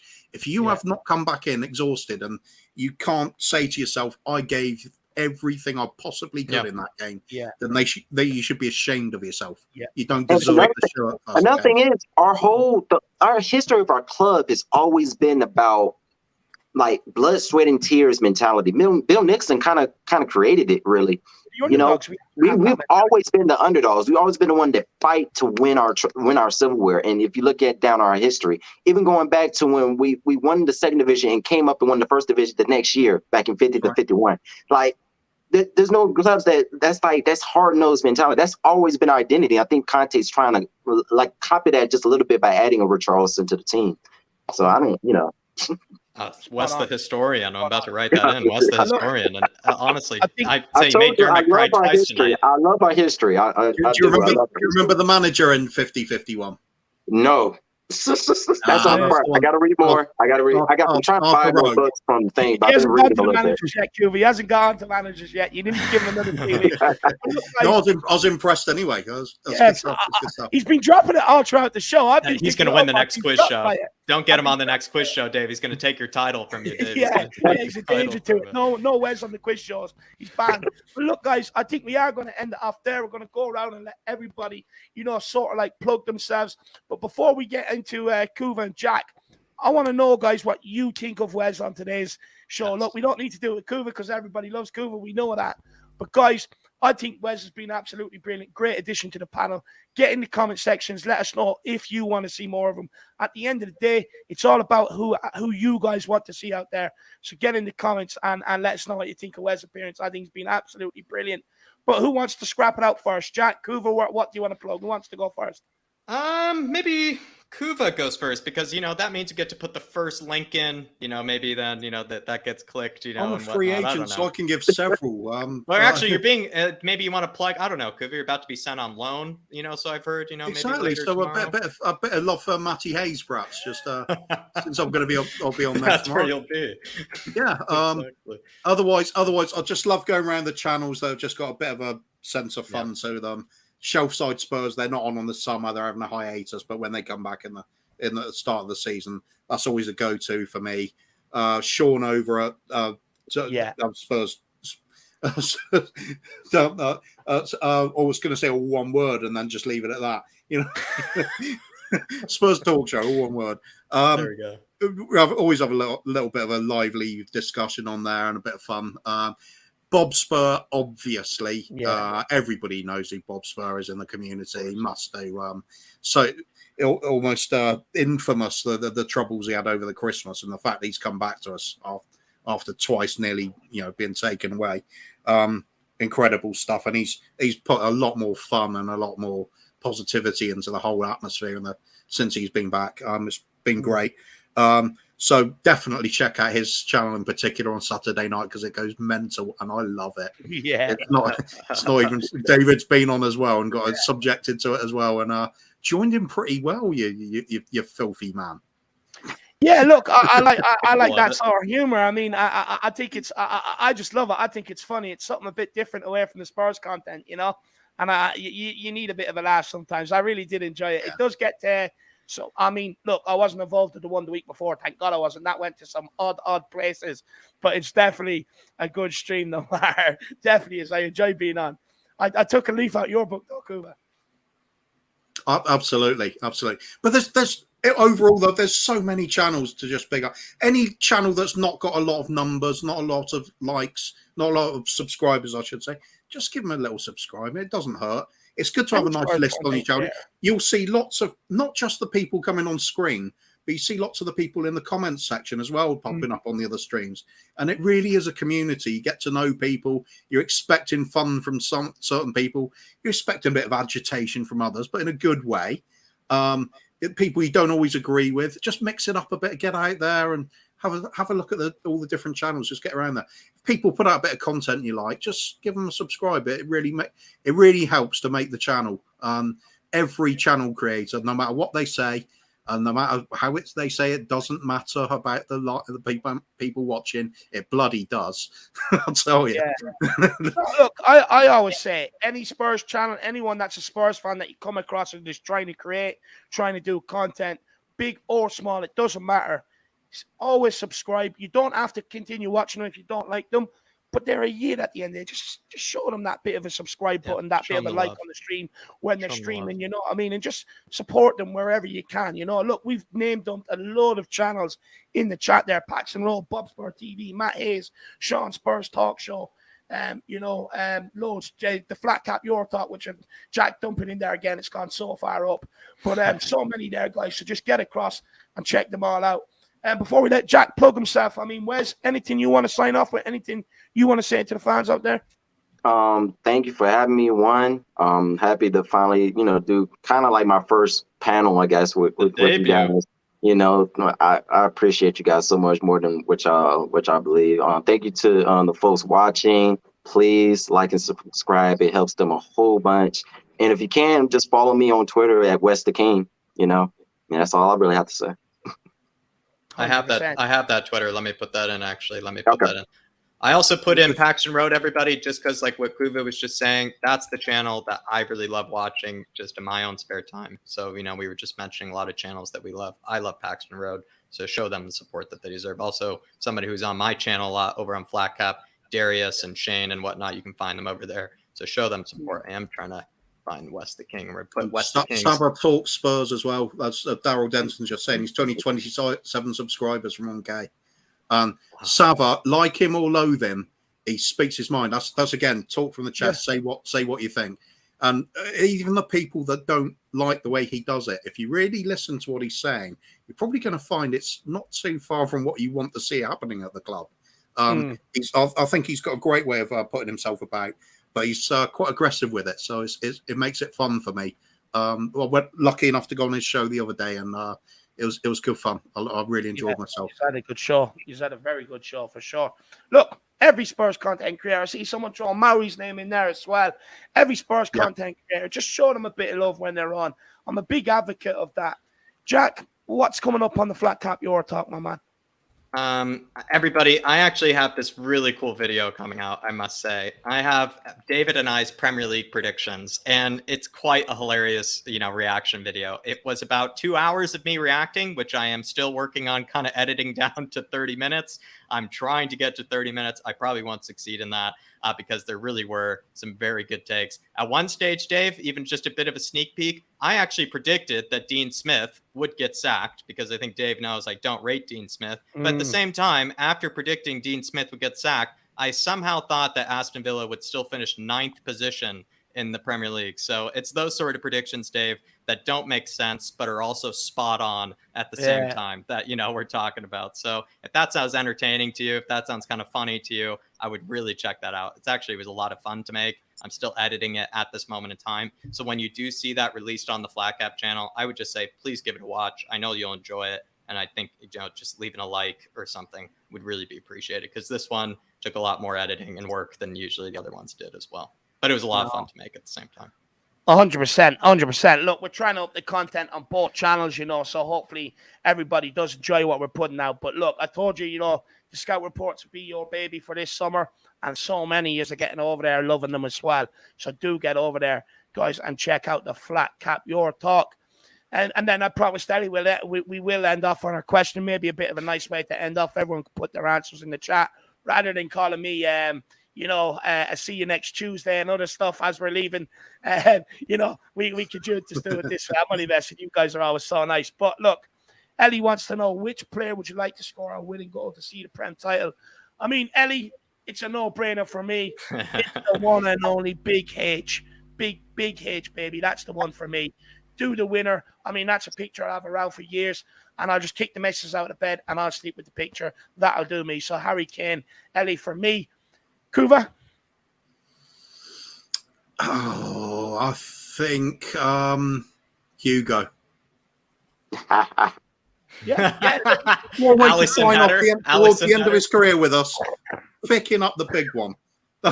No, perhaps Hugo to save a penalty. We go up the other end and take your pick. Kane is the sort of iconic one for us.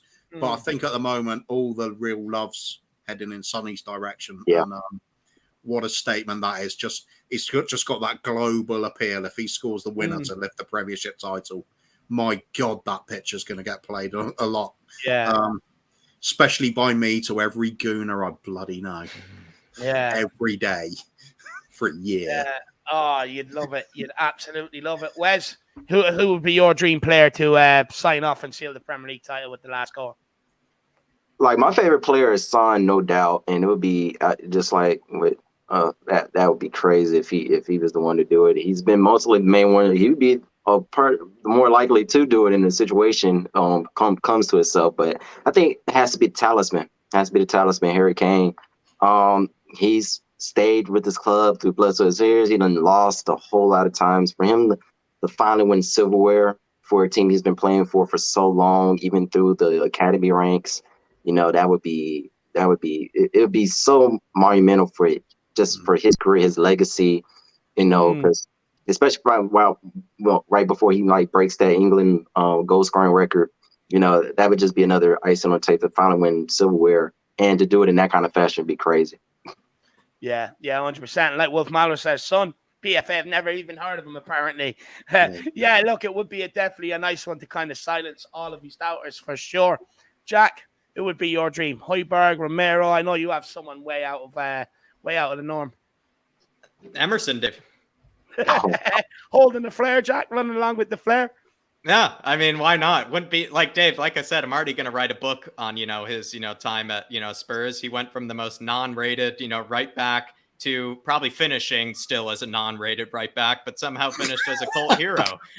Like I said, the Emerson finishing is our only choice there. Finishing is our only choice, and yet somehow everybody still loved. It was almost like, I don't know, it's like that misbehaving child or something that you eventually just warm up to or something. It's really, Dave, I would say Emerson. I actually would say Hojbjerg, if I'm really being serious. Hojbjerg would be for me, Dave. I'd be bursting out in tears with Ellie, if Hojbjerg were to get us the winning one. But just for kind of S and giggles, I would say definitely Emerson. I mean, Dave, I would just be laughing in hysteria if Emerson would be the one to do it. Be the greatest story arc. It'd be the greatest story arc of all time. It would just be all over the place. More than that, they'll just be total fantasy land. Yeah. You never know. Yeah, let's go for Ellie though. I'm going to change my vote. So how about Hojbjerg? Because then all the Hojbjerg fans, Ellie in particular, can just rub it in my face season after season. He lifted the title for us. And you know what? I will love every moment because every time. I'm going to be salty about seeing a player score a winning goal for the Premier League title. So the only thing is, though, I do fear for Hojbjerg's safety if he does get that winner, especially if Ellie. Honestly, when I heard Ellie was turning up to the Norwich game, I was like, oh. If anybody could injure Hojbjerg, it'd be Ellie. If anybody could injure Hojbjerg, it'd be Ellie. Get some extra men down here, especially I believe Ellie's at the game. But Ellie's got Hojbjerg. That could be read in such a bad way. Don't. Hold her back. We are going to end off there. I want to say a massive thank you to everybody who has tuned in today. Absolute incredible numbers for the whole show. I really do hope you enjoyed it. I want to say a massive thank you to you, Wes, for coming on. Absolutely smashed it. Yeah, you, Coover, for coming on. Absolutely smashed it. Jack, smashed hosting duties. Absolutely smashed it. Plus giving your opinion. Don't know how you do it. Massive thank you to Diego for coming on as well and adding a bit of a few more opinions to the show. Really appreciate it. By the way, get out and check out Tottenham on Tour. And look, a massive thank you to everybody who's helped support this channel financially today with the super chats. So everyone who smashed that like, massive help to everything that myself and Jack are trying to do here. It's been finally very good to get back in the saddle with these live shows. I've really enjoyed it. We will see you back here tomorrow in and around 3 p.m. for our Tottenham News Bulletin, where we'll be going through the news and then getting the fans on after to come on and have their say. You can also then follow me over to Matt Hayes along with Coover. We're on loan, so we'll be on Matt Hayes for a while. And then after that, I'll be on the Cheese Room. They've asked me to come on, so I'll be over there as well. But guys, again, get your comments in below. We want to interact with you in the comment section. It's a great way to interact with myself and Jack. Get them in there, and one of us will be in there to have a conversation with you. Until tomorrow, come on, you Spurs. In Conte we trust. Can you smell what Don Paratici is cooking? And the quad is on. Spurs. In Conte we trust. Everywhere we go.